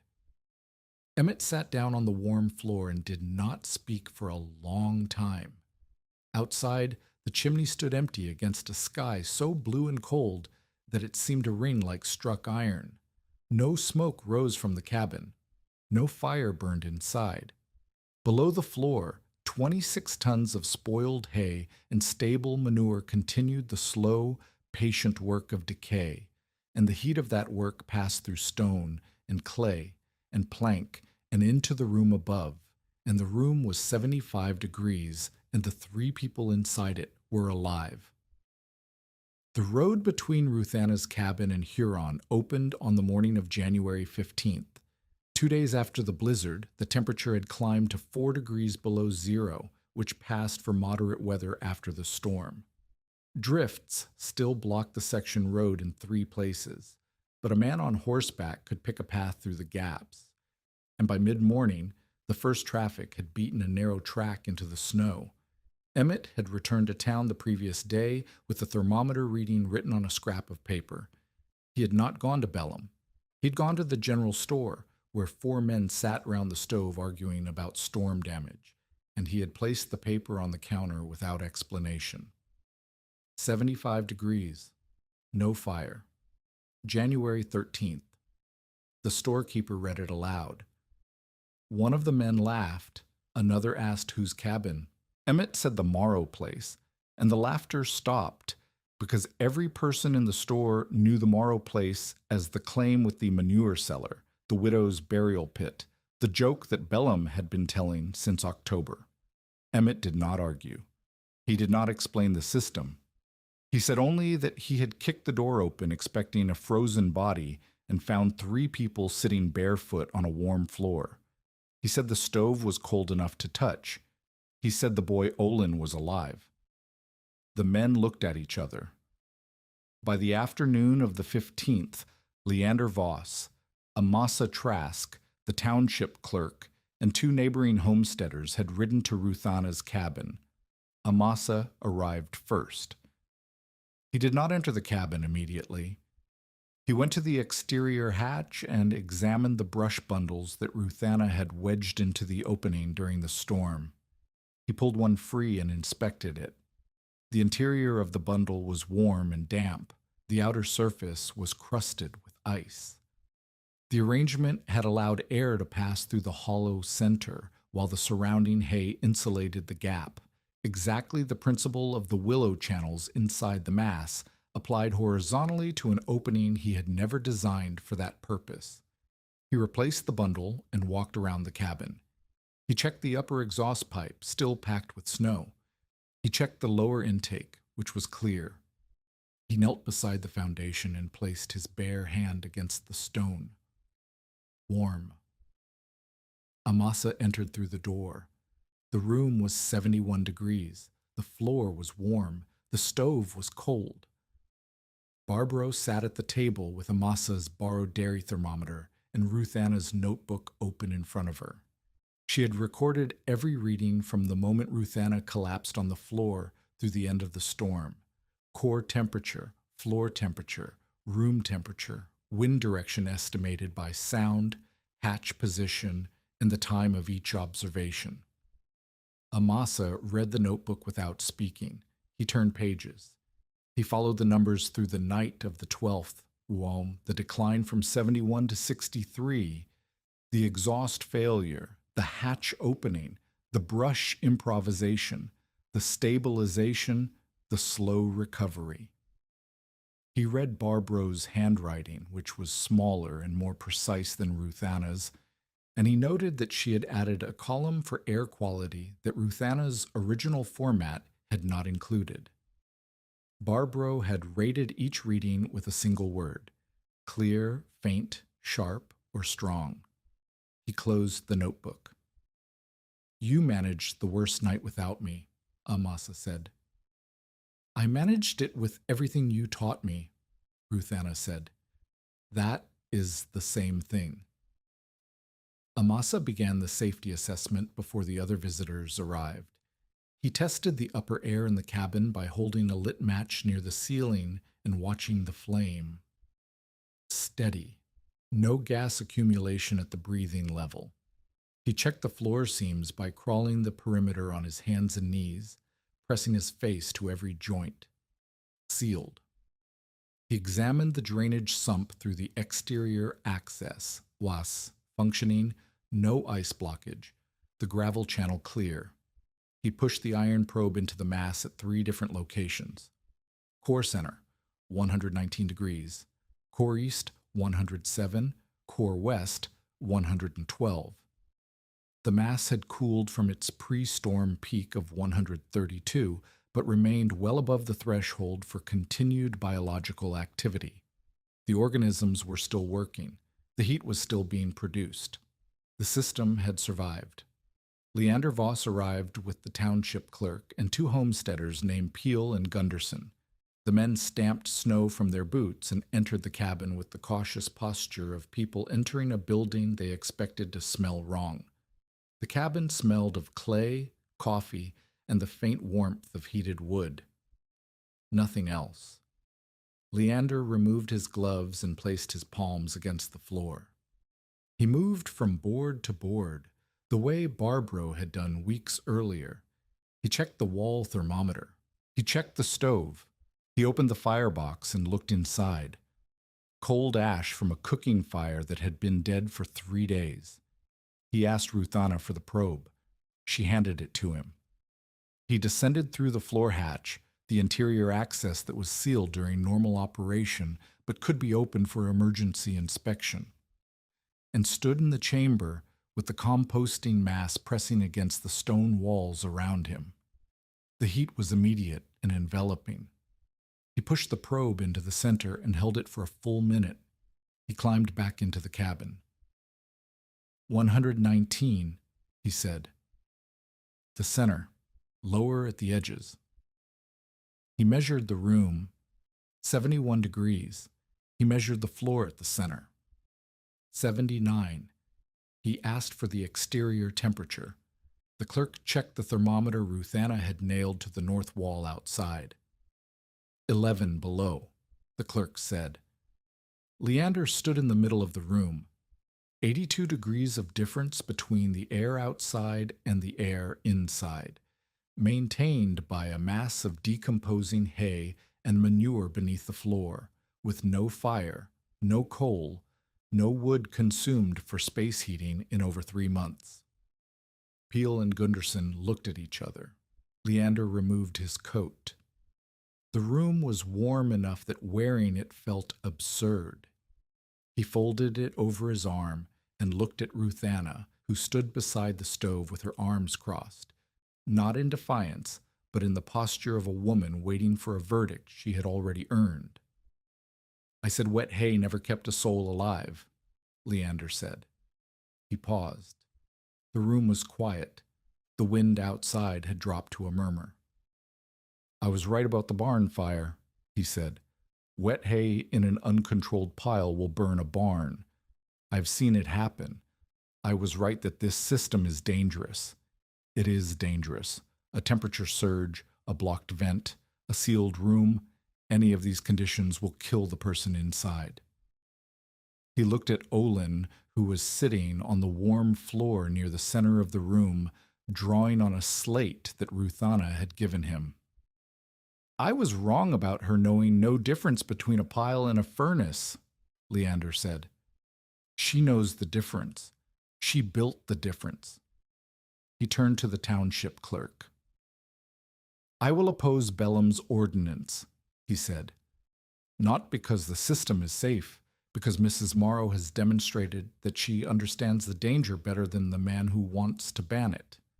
The clerk wrote something in his ledger. Peel asked Ruthanna how much wood she had used during the blizzard.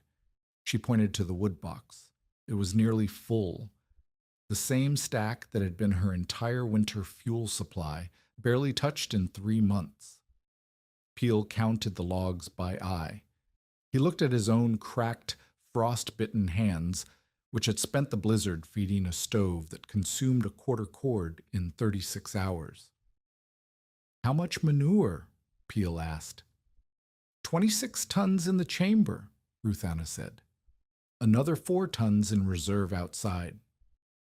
"Where did you get 30 tons of manure?" "Most of it was spoiled hay. The manure came from every stable that would give it, and from Barbro's dairy." Gunderson, who was a quiet man with a reputation for building durable fences, asked a different question. "How long does it last?" "The first load peaked in November and began to decline in December. I added fresh material in late December. The second peak is declining now.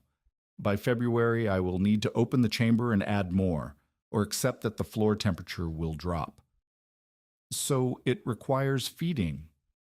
"Yes, like a stove, except the fuel is garbage and the feeding is once a month instead of once an hour." Gunderson nodded.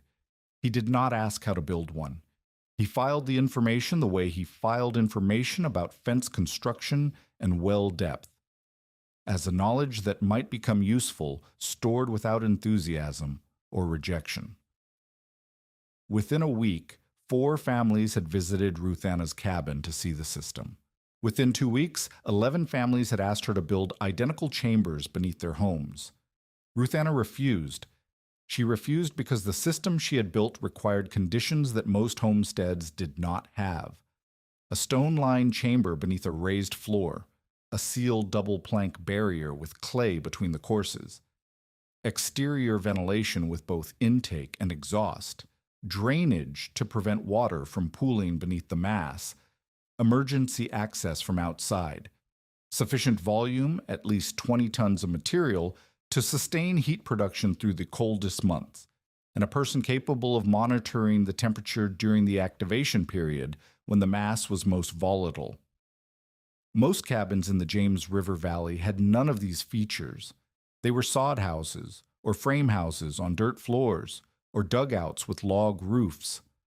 Placing a composting mass beneath a sod house would introduce moisture, gas, and heat into a structure that could not contain or vent any of them safely. Placing it beneath a frame house without a sealed barrier would poison the residents. Building a stone chamber required skills and materials that most homesteaders lacked. Ruthanna explained this in her kitchen, standing in front of the warm stove, lit now because she was cooking for visitors, with Amasa's probe leaning against the wall and her notebook open on the table. "I cannot build what I built for you," she said. "Your houses are different. Your cellars are different. Your ventilation is different. If I build the same system under a different building and someone dies from the gas or a fire, I will have killed them with my own instruction." The disappointment was visible. People who had ridden through snow to see a miracle were being told the miracle had conditions. Instead, Ruthanna taught 3 adaptations that she considered safe enough for homesteads without her specific construction. The first was a detached manure hotbed for early vegetables, the same design her mother had used in New York, scaled to Dakota conditions. A wooden frame 3 feet deep filled with fresh horse manure and chopped straw, covered with glass or oiled cloth. The heat would not warm a house, but it would start seedling 6 weeks before the ground thawed, and the finished material would become garden soil. Every homestead had the materials. The second was an external compost bank against a masonry cellar wall. For homesteads with stone or brick root cellars, a 3-foot thick pile of composting material pressed against the exterior wall would transfer heat through the masonry into the cellar, keeping stored vegetables from freezing without introducing gas into the living space. The pile required ventilation and drainage, but the separation from the occupied building eliminated the worst risks. The third was a sealed warming floor for livestock sheds. Dairy barns and calf pens could benefit from underfloor composting heat because the ventilation requirements were less critical in a space where animals already produced ammonia and methane. All vents would exit outside. No sealed room, no sleeping quarters. Ruthanna shared the method freely. She did not charge for instruction. She did not claim ownership of a technique that had existed in hotbed frames for a century, but she required each builder to keep a temperature ledger, a notebook recording the core temperature of their composting mass at least twice daily during the activation period. If the mass climbed past 145 degrees, they would open the pile and cool it. If it climbed past 150, they would remove material until the core dropped below 130. The ledger was Amasa's idea, extended. He had taught Ruthanna that management was measurement, and she taught the same principle to everyone who asked for help. The ledger was not bureaucracy, it was survival. A pile that was not measured was a pile that could not be controlled, and a pile that could not be controlled was exactly the fire trap that Bellum had warned about. Bellum's reaction to the validation was immediate and predictable. He arrived at the general store the morning after the inspection party returned to town and announced that Ruthanna's system was fraudulent. She had burned coal during the storm and hidden the evidence. The readings were fabricated. The thermometer was inaccurate. Visitors had been deceived by a warm stove and an empty ash pan that had been cleaned before their arrival. Emmett was in the store. He said nothing while Bellum spoke.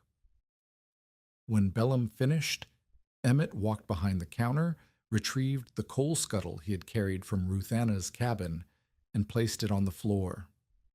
The scuttle was full. Untouched coal, dusty with 3 months of disuse. Emmett had brought it to town specifically for this moment, not because Ruthanna had asked him to, but because he had spent 3 months watching Bellum's version of reality contradict the evidence of his own senses, and he was finished with it. Barbro, who had ridden to town for supplies, added her testimony. She had spent the entire blizzard inside Ruthanna's cabin. She had monitored the system herself. She had recorded the readings in her own hand. She produced the notebook and placed it beside the coal scuttle. Bellum examined the notebook. His expression did not change. He had not expected physical evidence, and he could not challenge Barbro's credibility without accusing a woman whom the community respected for her honesty and her dairy butter in equal measure. He changed tactics. "The manure," Bellum said. "The stable waste that was removed from my yard without authorization. That is theft. The boy took it." He pointed at Emmett. "And she received it. The value of the material is $2 a load," Ruthanna said. She had entered the store without Bellum noticing. "That was your price. Emmett delivered 3 loads before you dismissed him, $6. I'll pay fair value after my spring crop when I have income." The offer was precise, reasonable, and public. Bellum could accept $6 and lose his strongest grievance, or he could refuse $6 and reveal that his objection had never been about the value of the manure. He accepted. The transaction settled the theft, but did not settle the enmity. Bellum still held the $36 equipment note. Bellum still wanted the quarter section. Bellum still sold fuel to every homestead in the township, and Ruthanna's system, if it spread, threatened the market that paid for his freight wagons and his barn and his position in the community. The hostile skeptic was not converted. He was contained. The difference would matter later. In the weeks following the inspection, Amasa stopped addressing Ruthanna as a student. The shift was subtle. He no longer explained the reasoning behind his suggestions. He proposed, and she evaluated. When they disagreed, they argued, not with the deference of a pupil challenging a teacher, but with the directness of two practitioners who had different experiences and different instincts. Their first genuine argument was about Barbara's dairy room. Barbara wanted heat in the room where she processed milk and butter during the winter. The room was attached to the dairy barn and had a stone foundation, which made it a candidate for an external compost bank. Amasa proposed building the bank against the north wall, where the manure supply was closest. Ruthanna disagreed. She had watched frozen runoff collect against the north foundation of Barbara's barn every spring. Water from snowmelt, from the roof, from the dairy yard drainage, all of it pooled against the north wall before draining east. A compost bank on the north side would sit in standing water for weeks during the thaw. The water would cool the mass from below, kill the organisms at the base, and potentially freeze into a solid block that prevented drainage for the rest of the season. The south wall, Ruthanna said. The grade falls away. The water moves. The mass stays active longer. Amasa considered this. He had designed forcing frames and hotbeds on flat ground for 40 years. He had not worked in Dakota, where the freeze-thaw cycle created drainage problems that did not exist in Philadelphia or Kansas. Ruthanna had watched this specific piece of ground for 4 years. She knew where the water went. The south wall, Amasa agreed. He said it without reluctance. The acknowledgement was not a concession. It was the recognition that Ruthanna's knowledge of her own ground had surpassed his general expertise in this specific application. The partnership had become reciprocal. His principles, her observations, their combined judgment. They built the dairy room bank together in early February. The work went faster than Ruthanna's cabin system because the design was simpler. No sealed floor, no interior access, no household ventilation required. A 3-foot-thick pile of composting material against the exterior stone wall, ventilated with willow bundles on the outside, drained with a gravel trench sloping south. The dairy room temperature rose from 26 degrees to 41 within a week. Barbara's butter did not freeze during processing. The milk remained liquid long enough to skim. The improvement was modest compared to Ruthanna's cabin, but it was real, measurable, and achieved with materials that Barbara already possessed. Barbara did not thank Ruthanna. She began keeping a temperature ledger. In the 3rd week of February, Amasa told Ruthanna he was leaving. His daughter's husband had taken a position in Iowa. The family would move in the spring. Amasa would go with them. His health had deteriorated through the winter. A persistent cough, stiffness in his hands that made gripping tools difficult, a fatigue that settled into him each afternoon and did not lift until morning. He did not frame the departure as abandonment. He framed it as completion. "You do not need me to manage the system," he said. "You have managed it through the worst storm in a decade without me in the room. I need you to tell me what I am not seeing. You will see it yourself. You already corrected me on Barbara's drainage." That was one correction. That was the correction that proved you are thinking about the problems, not following my directions. That is the difference between a pupil and a practitioner. They were sitting in Ruthanna's cabin. The floor was warm. The February air outside was 12 degrees below zero. The stove was lit. Ruthanna used it for cooking and for the companionship of a visible flame. But the room's temperature came from below. Amasa gave her his long thermometer. It was a mercury instrument in a brass case, marked in 2-degree increments from 0 to 200, and it had traveled with him from Philadelphia to Kansas to Dakota. He had used it to calibrate every hotbed, forcing frame, and compost pile he had built in 40 years. He also gave her his garden notebook.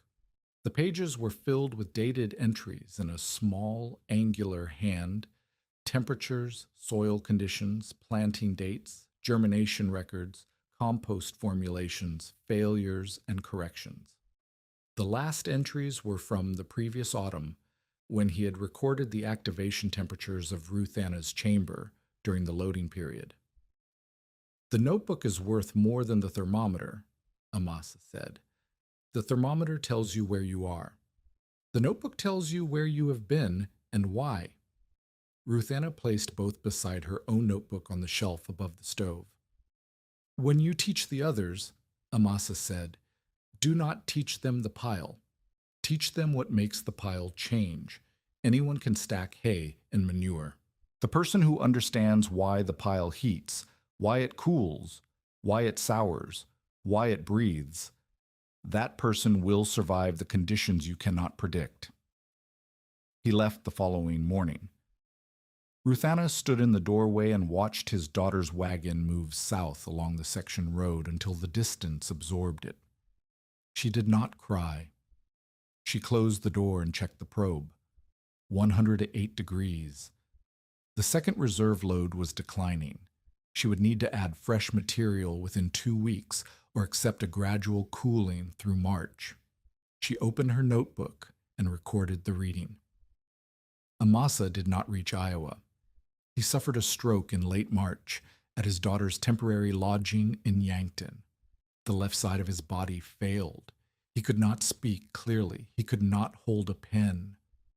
Ruthanna received the news by letter in April. A short, careful note from Amasa's daughter describing the event and its progression. Amasa had recognized Ruthanna's name when his daughter read it aloud. He had tried to say something, but the words did not form. He died in early December of 1888. His daughter wrote again to inform Ruthanna and to ask whether she wanted the remaining tools from his workbench. Ruthanna asked for nothing. She already had what Amasa had intended her to have: the thermometer, the notebook, and the knowledge of what made the pile change. She sat in her cabin on the evening she received the second letter and read the last page of Amasa's notebook. The final entry was dated November 3rd, 1887, the day they had completed loading the chamber. The handwriting was steady but small, the letters pressed carefully into the paper as if each one required deliberate effort. Core center, 137 degrees. Floor above center, 44. Room, 44 with stove. Air quality, clear. Drainage, functioning. Vents, open. Willow channel 6 repaired with split rail. The column of numbers ended there. The next line was blank. The page after it was blank. The notebook continued for another 40 pages of empty paper, and Ruthanna closed it and placed it back on the shelf and did not open it again for a very long time. Something in the world had become quieter. Not the wind, which was the same. Not the cabin, which was warm. Not the stove, which crackled. The quiet was in the space where a question could no longer be asked. The space where Ruthanna had turned instinctively whenever a reading behaved in a way she did not expect. Amasa was the person she consulted in her mind before she consulted the thermometer, and the person in her mind no longer answered. She would learn to answer for herself. She had already begun, but the learning would happen in the silence that his departure left behind. And the silence was heavy, and she carried it the way she carried the arthritis and the wrist fracture and the memory of Gideon's breathing, as a weight that did not diminish, but that she learned to bear because the alternative was setting it down, and setting it down meant losing what the weight contained. The schoolhouse crisis arrived in January of 1889. A coal delivery bound for the rural school 6 miles south of Ruthanna's claim was delayed by drifting snow that blocked the freight road for 11 days. The school served 23 children from farms spread across 4 sections. When the coal ran out, the teacher sent the children home. 2 families who had been sharing their own diminishing fuel supply with elderly neighbors could not absorb the additional demand. The school sat empty and cold, and the children sat in farmhouses where the adults rationed heat and measured the woodpile with the same anxious arithmetic that Ruthanna had performed 16 months earlier. The township clerk rode to Ruthanna's cabin and asked if she could heat the school. Ruthanna said no. The refusal was immediate and firm, and it confused the clerk, who had expected gratitude for the opportunity to demonstrate the system that the township had debated banning. "I will not place a composting mass beneath an occupied building that I did not construct and do not control," Ruthanna said. 23 children and a teacher in a frame schoolhouse with no sealed floor, no stone foundation, and no exterior ventilation. If the gas enters that room, children die. The clerk stared at her. "You heated your own cabin," he said.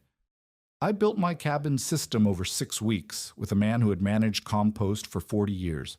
I tested it. I measured it. I nearly poisoned myself during the first experiment. The school has none of the features that make my system survivable." The clerk left. He returned the following day with Leander Voss. Leander did not ask Ruthanna to put compost under the school. He asked her what she could do. This was the question that mattered, not whether the cabin system could be replicated, but whether the principle could be adapted. And this was the question that Amasa had prepared her to answer, because Amasa had never taught her the pile. He had taught her what made the pile change. Ruthanna rode to the schoolhouse with Leander, Emmett, and Barbaro. She examined the building. Frame construction on stone piers, no cellar, no sealed floor, a single coal stove with a chimney that drew adequately when the wind cooperated, 23 desks, a teacher's table, and 2 windows on the south wall. She could not heat this building from below. She could heat it from beside. She designed 2 exterior chambers, each roughly 8 feet by 6 feet by 4 feet deep, built against the north wall of the schoolhouse. The chambers would be lined with stone from the nearest creek bed, the same stone that Ruthanna had carried for her own foundation. Composting material would fill each chamber. A sealed, clean air channel would pass from the chamber through the schoolhouse's north wall, entering near the floor and exiting near the ceiling on the opposite side. Warm air, heated by proximity to the composting mass but never passing through it, would circulate through the channel and into the room. The 2 chambers would be activated at different times. The first immediately, the second 6 weeks later, staggering the heat production so that the decline of the first mass coincided with the peak of the second. The conventional stove would remain. Ruthanna insisted on this. The stove provided rapid morning warming, the ability to raise the temperature quickly when children arrived from cold rides, and emergency heating during the extreme cold that no compost system could match in speed. The chambers would provide background warmth. The stove would provide peak heat. Together, they would reduce coal consumption by half or more. If this story reminds you why preparation matters, share it with someone who understands that survival knowledge only becomes valuable when it is passed on. The construction took 8 days. Leander organized the labor. Emmett hauled stone and manure. Barbaro managed the mixing ratios and recorded the activation temperatures.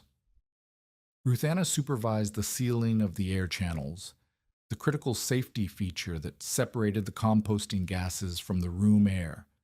The first chamber was loaded with a mix of spoiled hay and horse manure from 3 neighboring farms. The temperature climbed steadily for the first 4 days, reaching 122 degrees by the 5th. The air channel began warming. The schoolhouse floor near the north wall became noticeably warmer than the rest of the room. Then the first chamber stalled. The temperature dropped from 122 to 101 in 36 hours. Ruthanna checked the moisture, adequate. She checked the drainage, functioning. She checked the vent channels, open. The problem was the material. The horse manure used in the first chamber came from a farm that bedded its horses heavily with wheat straw. The straw to manure ratio was too high. The carbon content overwhelmed the nitrogen, and the organisms could not sustain the rapid decomposition that produced high temperatures. Amasa would have diagnosed this immediately. He had told Ruthanna about carbon to nitrogen balance in their first week of work together, using the language of a gardener rather than a chemist. Too much brown material slows the pile. Too much green material makes it hot and sour. But he had not encountered this specific failure because the manure he had worked with at the army post came from horses bedded on sand, not straw. Ruthanna was alone with the problem. She stood beside the stalled chamber in the January cold and thought about what Amasa would ask. He would not ask what was wrong. He would ask what had changed. The hay was the same. The construction was the same. The weather was the same. The manure was different. She sent Emmett to Barbro's dairy for fresh cow manure, less bedding straw, higher nitrogen, wetter. She and Barbro divided the stalled mass into two sections, breaking the compacted material apart with forks and mixing the fresh dairy manure into each section. They rebuilt the vent channels and restored airflow. Within 48 hours, the core temperature was climbing again. It reached 118 degrees by the end of the third day and stabilized at 124. The school reopened on January 28th. The stove burned half its previous daily coal ration. The room held 51 degrees at dawn, cold but not dangerous, and climbed to 64 by mid-morning when the stove supplemented the chamber's warmth. The children sat at their desks in coats for the first hour and removed them by the second. The teacher, a woman named Hesper Chalmers, who had spent the closure period writing letters to the county superintendent, explaining why she could not teach in a building where ink froze in the well, placed her palm on the north wall and felt warmth coming through the stone. She did not ask how it worked. She asked Ruthanna for a thermometer. Bellum's failure arrived on its own schedule. He had watched Ruthanna's system gain credibility through the autumn and winter, with the particular resentment of a man whose predictions had been publicly wrong. He could not accept the technology because accepting it meant acknowledging that a woman he had dismissed had solved a problem that his own business depended on remaining unsolved.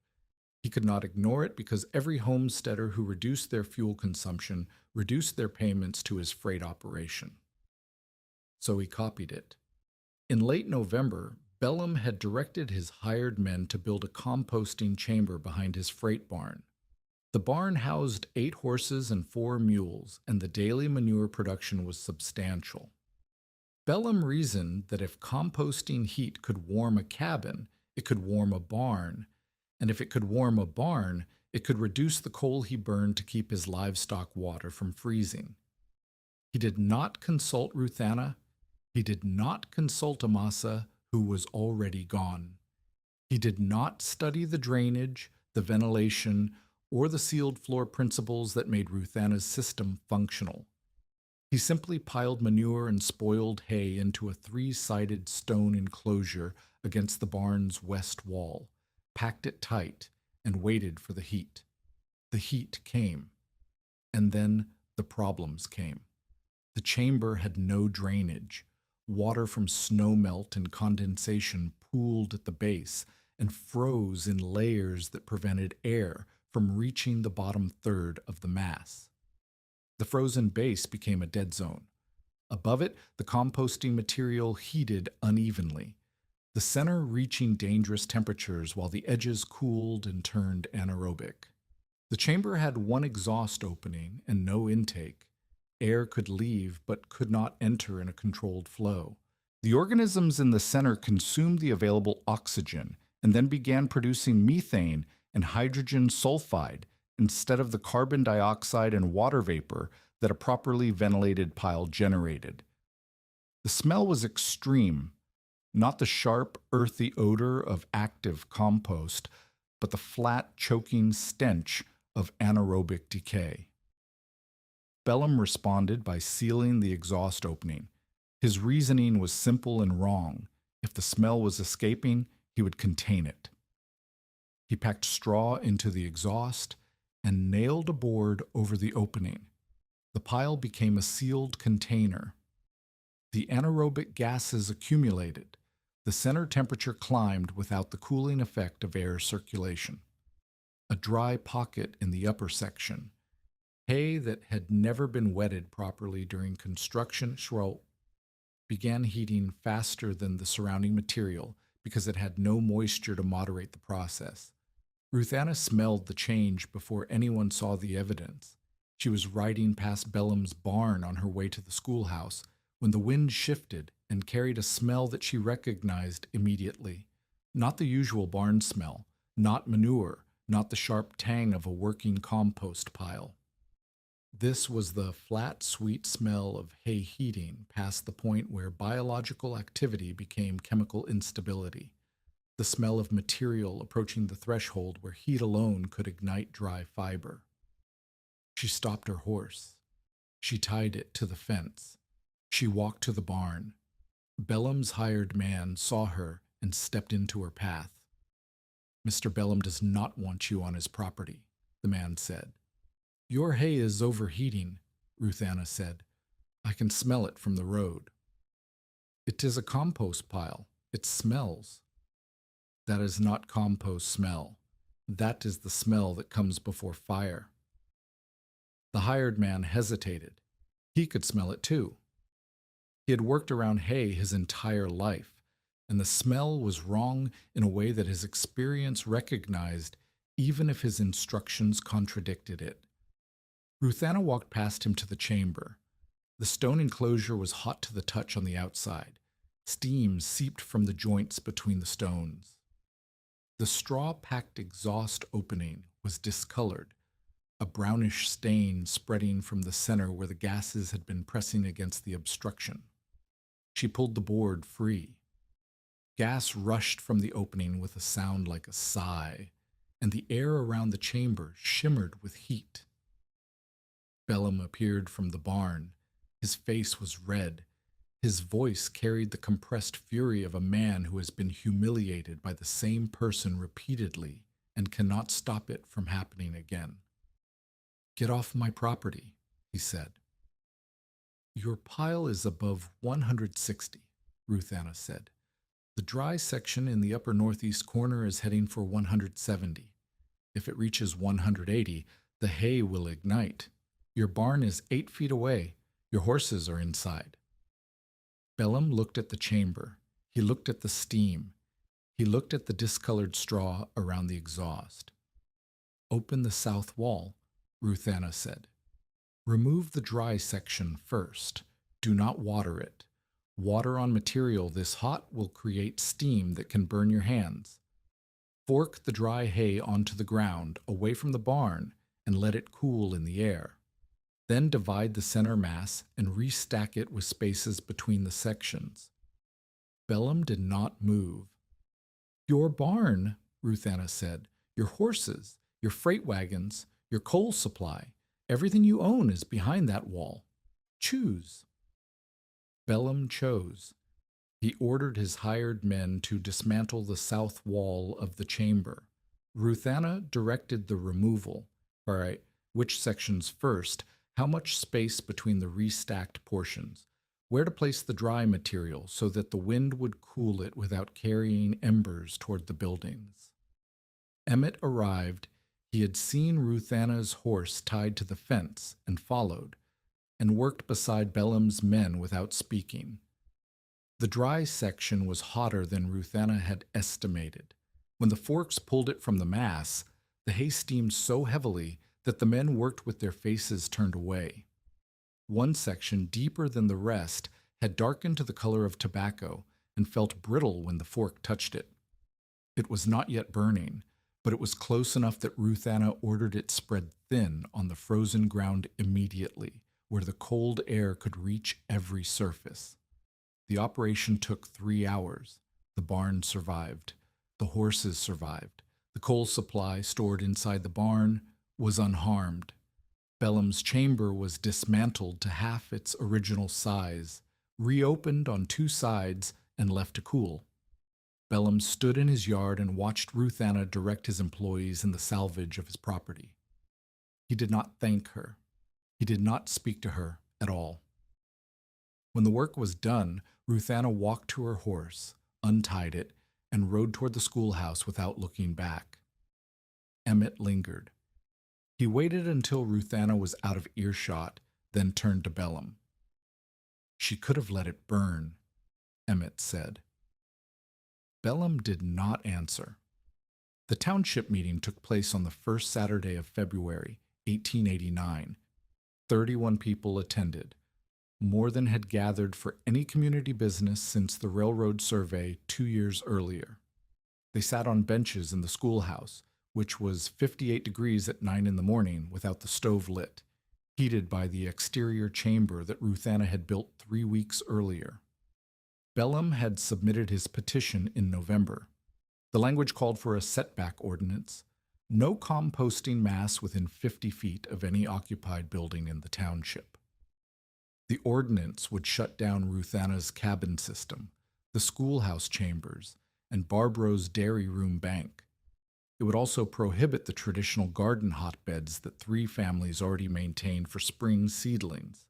Bellum presented his case first. He stood at the teacher's desk and spoke with the organized fluency of a man who understood public meetings the way he understood freight contracts, as negotiations where preparation determined outcome. His argument was not unreasonable. A composting mass produces heat, gas, and moisture. Gas in an enclosed space can displace breathable air. Excessive heat in dry material can cause ignition. These facts were true. His own chamber had nearly demonstrated the ignition risk weeks earlier, though he did not mention this. He cited the November temperature surge in Ruthanna's system, 148 degrees, the emergency removal, the steam that had prompted his observer to ride to town and report a fire. He cited the blocked exhaust pipe during the blizzard, which had forced gas into the cabin through the floor seams. He cited the general principle that placing volatile material beneath a residence was an unacceptable risk to neighboring properties and to the community's reputation. "If a child dies in that schoolhouse because the air turns sour," Bellum said, "every person in this room will answer for it." The room was quiet. Bellum's argument carried the weight of a man who had predicted danger and been partially validated. The surge had happened. The blocked vent had happened. The barn had nearly burned. Ruthanna spoke second. She did not argue against Bellum's ordinance. She supported part of it. "No unsealed composting mass beneath any occupied living quarters," Ruthanna said. "I agree with Mr. Bellum on that point. My own system required 6 weeks of construction, a sealed double floor, exterior ventilation, and continuous monitoring. Most buildings in this township lack every one of those features. Placing a pile of composting material beneath a sod house or an unsealed frame building is as dangerous as Mr. Bellum says." Bellum's expression changed. He had prepared to fight opposition. He had not prepared for agreement. Ruthanna continued. She proposed 7 conditions for any composting heat system in the township. Exterior ventilation with both intake and exhaust for every chamber. No sealed chambers without an exhaust outlet. Drainage inspection before loading. No mass placed on ground that pooled water during thaw. Emergency access from outside. Every chamber must be openable within minutes.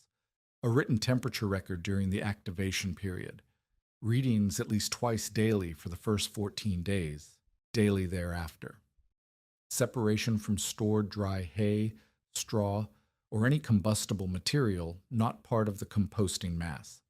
No composting mass beneath occupied sleeping quarters without a sealed barrier tested for gas infiltration before activation. a minimum distance of 8 feet between any composting chamber and a structure containing dry stored hay. The conditions were specific, measurable, and enforceable. They addressed every failure that had occurred: the surge, the blocked vent, the barn incident, without prohibiting the technology that had kept 3 people alive through the worst blizzard in a decade and was currently heating the room in which the meeting was being held. Leander spoke third. He had opposed the ordinance since the January inspection, but he had not explained why until now. Bellum's ordinance bans the method, Leander said. Mrs. Morrow's conditions regulate it. One of these approaches assumes the method cannot be made safe. The other assumes it can, provided the builder follows rules that were written by the person who best understands the danger. He turned to Bellum. Mr. Bellum, would Mrs. Morrow's conditions have prevented the incident at your freight barn? The room waited. Bellum stood with his hands at his sides. He had built his chamber without drainage, without proper ventilation, without a temperature record, without emergency access, and without separating the mass from the dry hay stored inside his barn. Every one of Ruthanna's conditions addressed a failure he had committed. Answering the question honestly meant cataloging his own mistakes in front of the community he had spent months warning about Ruthanna's mistakes. Her rules would have prevented it, Bellum said. He paused. The pause contained the weight of a man who had spent 5 months arguing that a widow was building a fire trap and then built a fire trap himself and been rescued by the widow. Her hands did prevent it, Bellum said. The acknowledgement was not warm. It was not gracious. It was the minimum that honesty required, delivered in a voice that made clear Bellum resented the necessity. But it was public, it was specific, and it was the first time Norris Bellum had credited Ruthanna Morrow with anything other than foolishness. The township adopted Ruthanna's conditions by voice vote. Bellum's 50-foot ordinance was tabled. The clerk entered the conditions into the township record as the first community standard for composting heat systems in the James River Valley. Ruthanna walked out of the schoolhouse into February air that was 9 degrees below zero. The north wall of the building was warm to the touch where the composting chamber pressed against the stone foundation. She placed her palm against it, a gesture so habitual that she no longer noticed she was doing it. Feeling for heat, checking the work. By the winter of 1890, the method had spread in the 3 forms Ruthanna considered safe. 8 homesteads maintained detached composting chambers for domestic heat reduction. None placed the mass beneath an occupied building. All used exterior stone or earth-walled enclosures with clean air channels passing through masonry walls. All kept temperature ledgers. 2 of the 8 had experienced temperature surges during activation and had cooled their masses using the emergency procedures Ruthanna taught. Neither surge had caused damage. 14 families operated traditional hotbed frames for spring vegetables. These were the simplest application. The same design Ruthanna's mother had used in New York, scaled and adapted to Dakota materials. Horse and cattle manure beneath wooden frames covered with glass or oiled cloth. Cabbage, onion, and radish seedlings started 6 weeks before the ground thawed. The finished compost spread on garden soil afterward. 2 dairy barns used compost-warmed calf pens.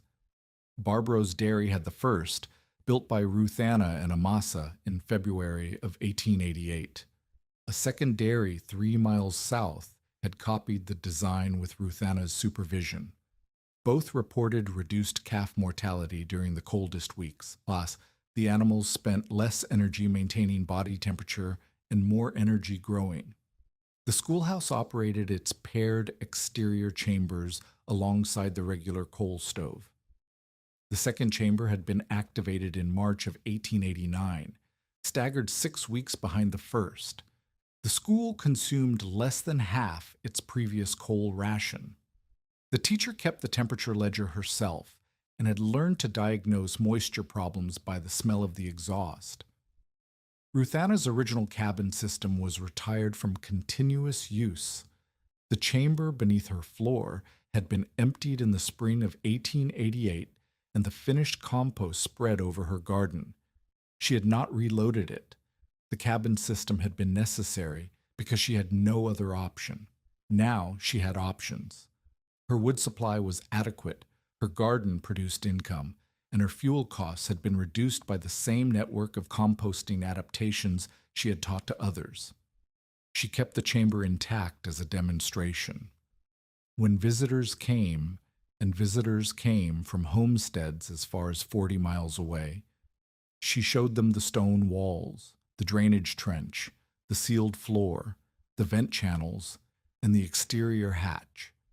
She explained what worked and what almost killed her. She showed them the notebook with Barbara's blizzard night readings and the stained clay where gas had pressed against the floor seams during the worst hours. She never claimed the system could replace fire entirely. Cooking required a stove. Rapid warming on the coldest mornings required a stove. Emergency heating when a chamber stalled or a family needed immediate warmth required a stove. What the composting system replaced was the constant grinding consumption of fuel that defined Plains winter, the hourly feeding of a fire that burned through 4 or 5 cords of wood between November and March, the daily arithmetic of diminishing supply against an indifferent season. Her achievement was not the elimination of fuel dependence. It was the reduction of fuel dependence using material that the community had considered waste. Spoiled hay, stable cleanings, dairy manure, rotten straw. The refuse of agriculture, converted through controlled decay into slow background heat that supplemented the fire instead of replacing it. The economics mattered as much as the survival. A homestead that reduced its wood consumption by half saved $14 to $20 per winter at current fuel prices, enough to buy seed, repair equipment, or pay a debt that might otherwise force abandonment of the claim. Ruthanna's system had not merely kept her alive through one winter. It had demonstrated that the gap between income and expense on a marginal homestead could be narrowed by looking at what was already present and seeing it differently. Emmett Vale did not leave the valley. After Bellum dismissed him, Emmett had worked for meals at Ruthanna's cabin, sleeping in the barn, hauling material, and building whatever Ruthanna and Amasa directed. After the blizzard, he had worked for wages. Barbara paid him to haul dairy manure and stone for the bank she was building against her processing room. Peel hired him to construct hotbed frames. The schoolhouse committee paid him to haul material for the exterior chambers. By the spring of 1889, Emmett had earned enough to purchase a team of draft horses from a homesteader leaving the territory. The team changed everything. With horses and a wagon, Emmett could move the heavy materials that composting systems required. Manure, stone, gravel, spoiled hay, between the farms that produced them and the homesteads that needed them. He became the supply chain for a technology that could not function without large volumes of material moved across distances that individuals could not manage alone. He and Ruthanna developed a working arrangement. She designed the systems. He transported the materials and performed the heavy construction. They split the payment when there was payment, which was not always. Some families paid in labor, some in future produce, some in the specific currency of the plains, help given now against help needed later. The arrangement was not romantic. Emmett was 26. Ruthanna was 59. The distance between them was not age alone, but experience. Ruthanna had buried a husband, built a system, survived a blizzard, and taught a township, while Emmett was still learning the difference between ambition and competence. What connected them was simpler and more durable than attraction. Emmett had participated in the mockery that nearly killed Ruthanna, and he had chosen to correct the wrong through work rather than apology. Ruthanna had accepted the correction without forgiving the original offense, because forgiveness was not the point. The point was the work. They built 9 composting systems together over the next 3 years. Each one taught them something the previous ones had not. A chamber on sandy soil drained too fast and dried the mass from below. A chamber in heavy clay drained too slowly and drowned the base. A dairy barn installation in a low-lying area flooded during a spring thaw and required emergency disassembly. A hotbed frame built with green lumber warped and cracked the glass cover, exposing the seedlings to frost. Each failure became a lesson that Ruthanna recorded in her notebook, which grew thicker each season. She wrote in a hand that was steadier than Amasa's had been in his final entries, the letters larger, the observations more detailed, the corrections noted beside the original plans so that the next builder would see both what was intended and what actually happened. Barbro managed the temperature ledgers. She collected them quarterly from every household that operated a composting system and compared the readings against weather data, material composition, and activation timing. She was not a scientist. She was a dairy farmer who understood that milk production depended on conditions that could be measured and adjusted, and she applied the same logic to composting heat without calling it science or innovation. She called it keeping the books. Ruthanna proved up her homestead claim in the autumn of 1888. The process required testimony from 2 witnesses that she had lived on the claim continuously, cultivated the required acreage, and built a habitable dwelling. Leander Voss and Barbro Lunde provided the testimony. The claim office in Huron processed the paperwork without incident. Ruthanna Morrow became the legal owner of 160 acres of James River Valley land that had been filed by her husband and held through a winter that should have ended her occupancy. The garden that she planted over the emptied compost from her first chamber produced the best yields of her life. The soil was dark, loose, and rich with the nutrients that 3 months of decomposition had concentrated. She grew cabbage, onions, turnips, carrots, and potatoes in quantities that exceeded her own consumption. She sold the surplus in Huron, beginning with early seedlings started in a hotbed frame. The same technique her mother had used, scaled to a commercial volume that her mother had never attempted. The early seedlings were the most profitable product. Dakota Springs were short and unpredictable. Settlers who wanted gardens could not afford to wait for the ground to thaw naturally. By the time the soil warmed, the growing season was already half spent. Ruthanna's hotbed-started seedlings were ready for transplant weeks before any competitors. She sold cabbage and onion starts by the flat, and the demand increased each year as her reputation for healthy, cold-hardened plants spread through the purchasing network that centered on the general store. The economics were elegant in their circularity. Spoiled hay and stable waste composted into heating material. The spent heating material became garden soil. The garden soil grew seedlings that sold for cash. The cash paid the equipment note, bought supplies, and reduced the debts that had nearly forced Ruthanna off her claim. The cycle consumed waste and produced value at every stage, and the only inputs were labor, observation, and the willingness to look at garbage and see something else.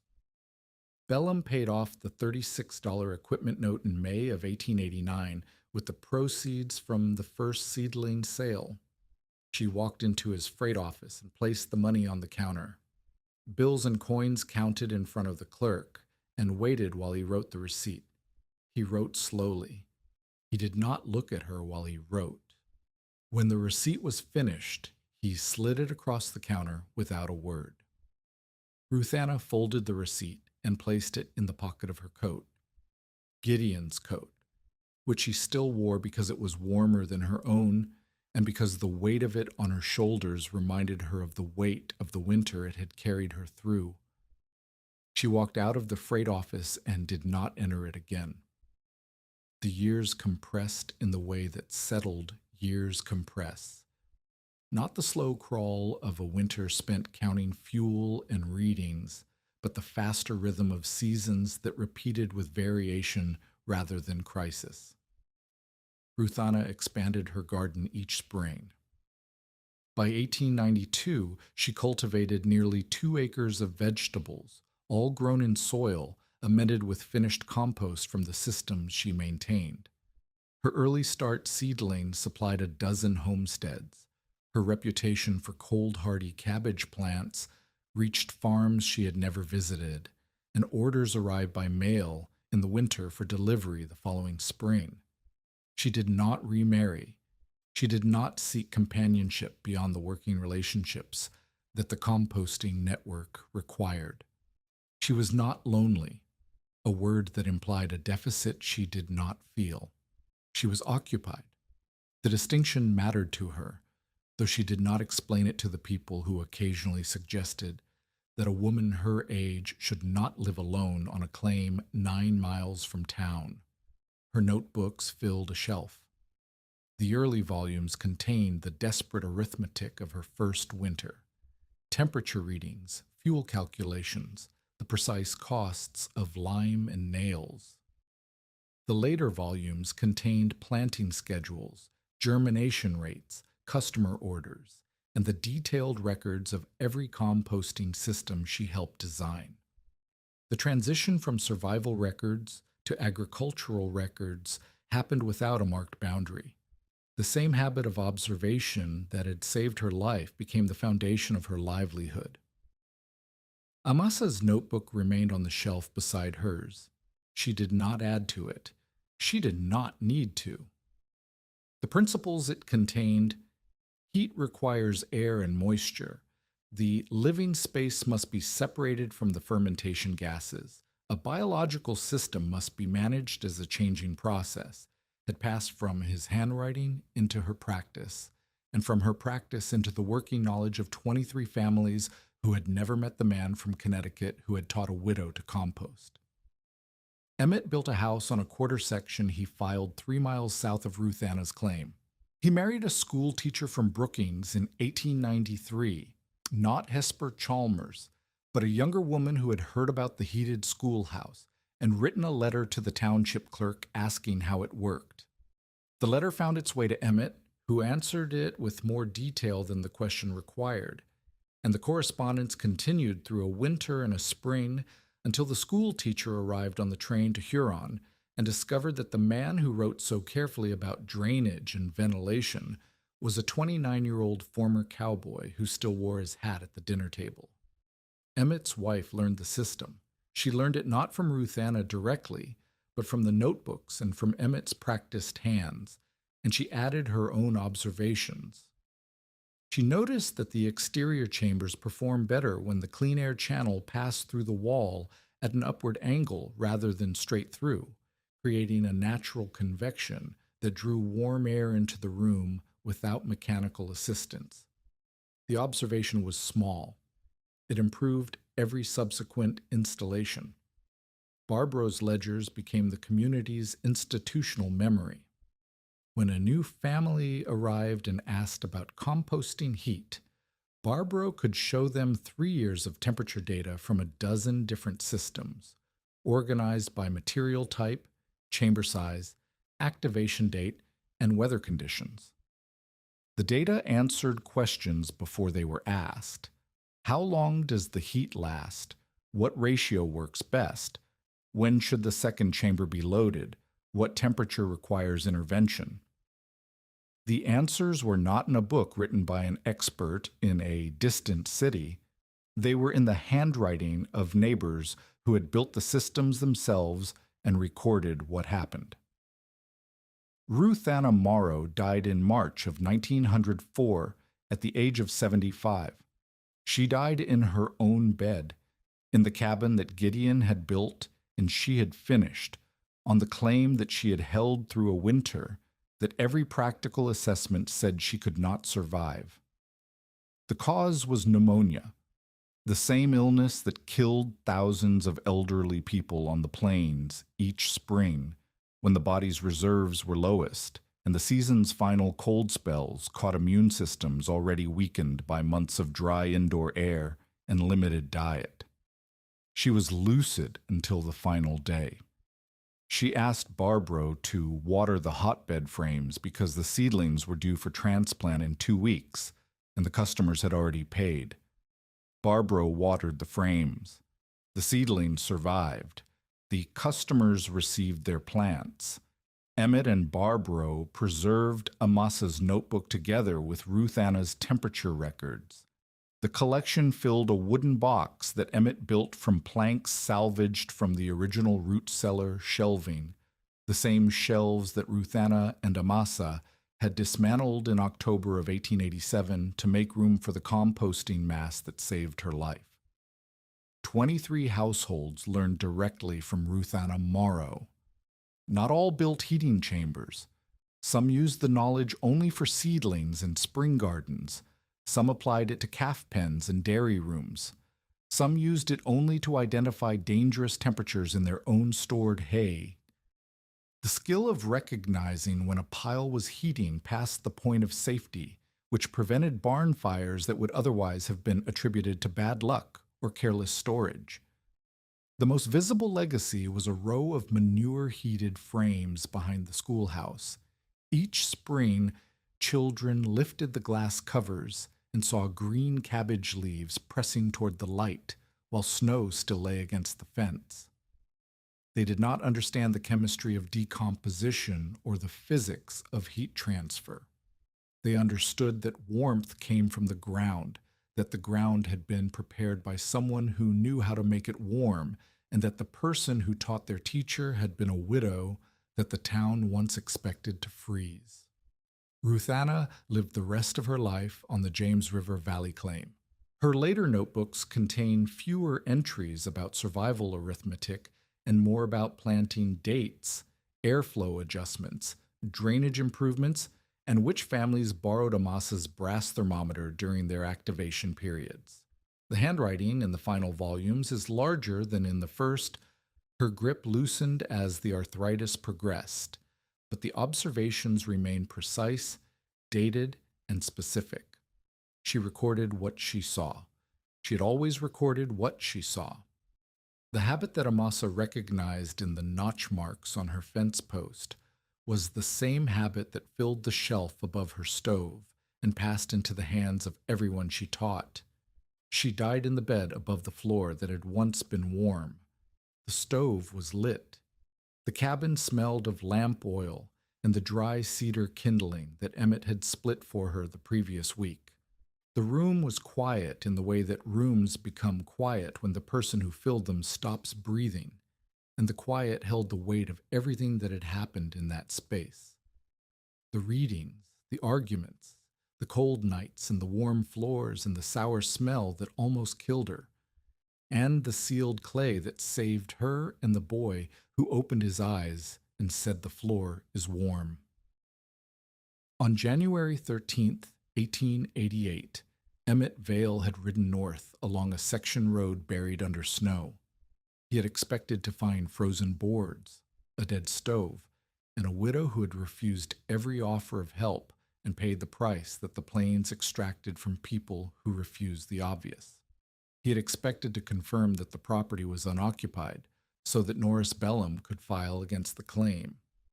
Leander Voss had said it plainly on a September morning from the saddle of a dun mare with a Roman nose. Wet hay never kept a soul alive. It only spoils feed and burns barns. He was not entirely wrong. Uncontrolled wet hay could burn a barn. An airless pile of manure could poison a sealed room. The dangers were real, and the people who warned about them were not fools. They were practical people making reasonable judgments based on what they had seen and what they knew. What they had not seen was Ruthanna Morrow driving an iron rod into the center of a ruined hay pile and pulling it back too hot to hold. What they did not know was that a woman who recorded steam patterns on a fence post and remembered the warm rectangle behind her mother's inn carried knowledge that looked like grief and stubbornness, but was actually the most precise kind of attention.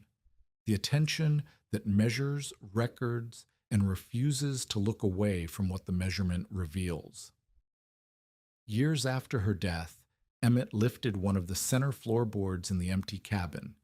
Beneath it, the clay between the plank courses remained dark, stained by the heat and moisture that had pressed against the wood through a winter when the stove sat cold and the room held 75 degrees, and a boy opened his eyes on a warm floor during the worst blizzard the territory had seen.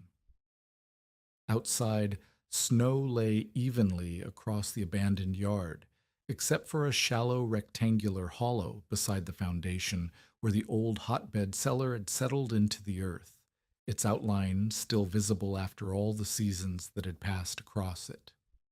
No smoke rose from the chimney. The cabin stood silent above the faint depression in the ground, the trace of the thing the town had called garbage, and the woman had called heat, and the earth had quietly absorbed into itself the way the earth absorbs everything that is given to it and returns it in forms that the givers did not expect. They had ridden out looking for what the cold had taken, and found instead what the earth had been quietly making.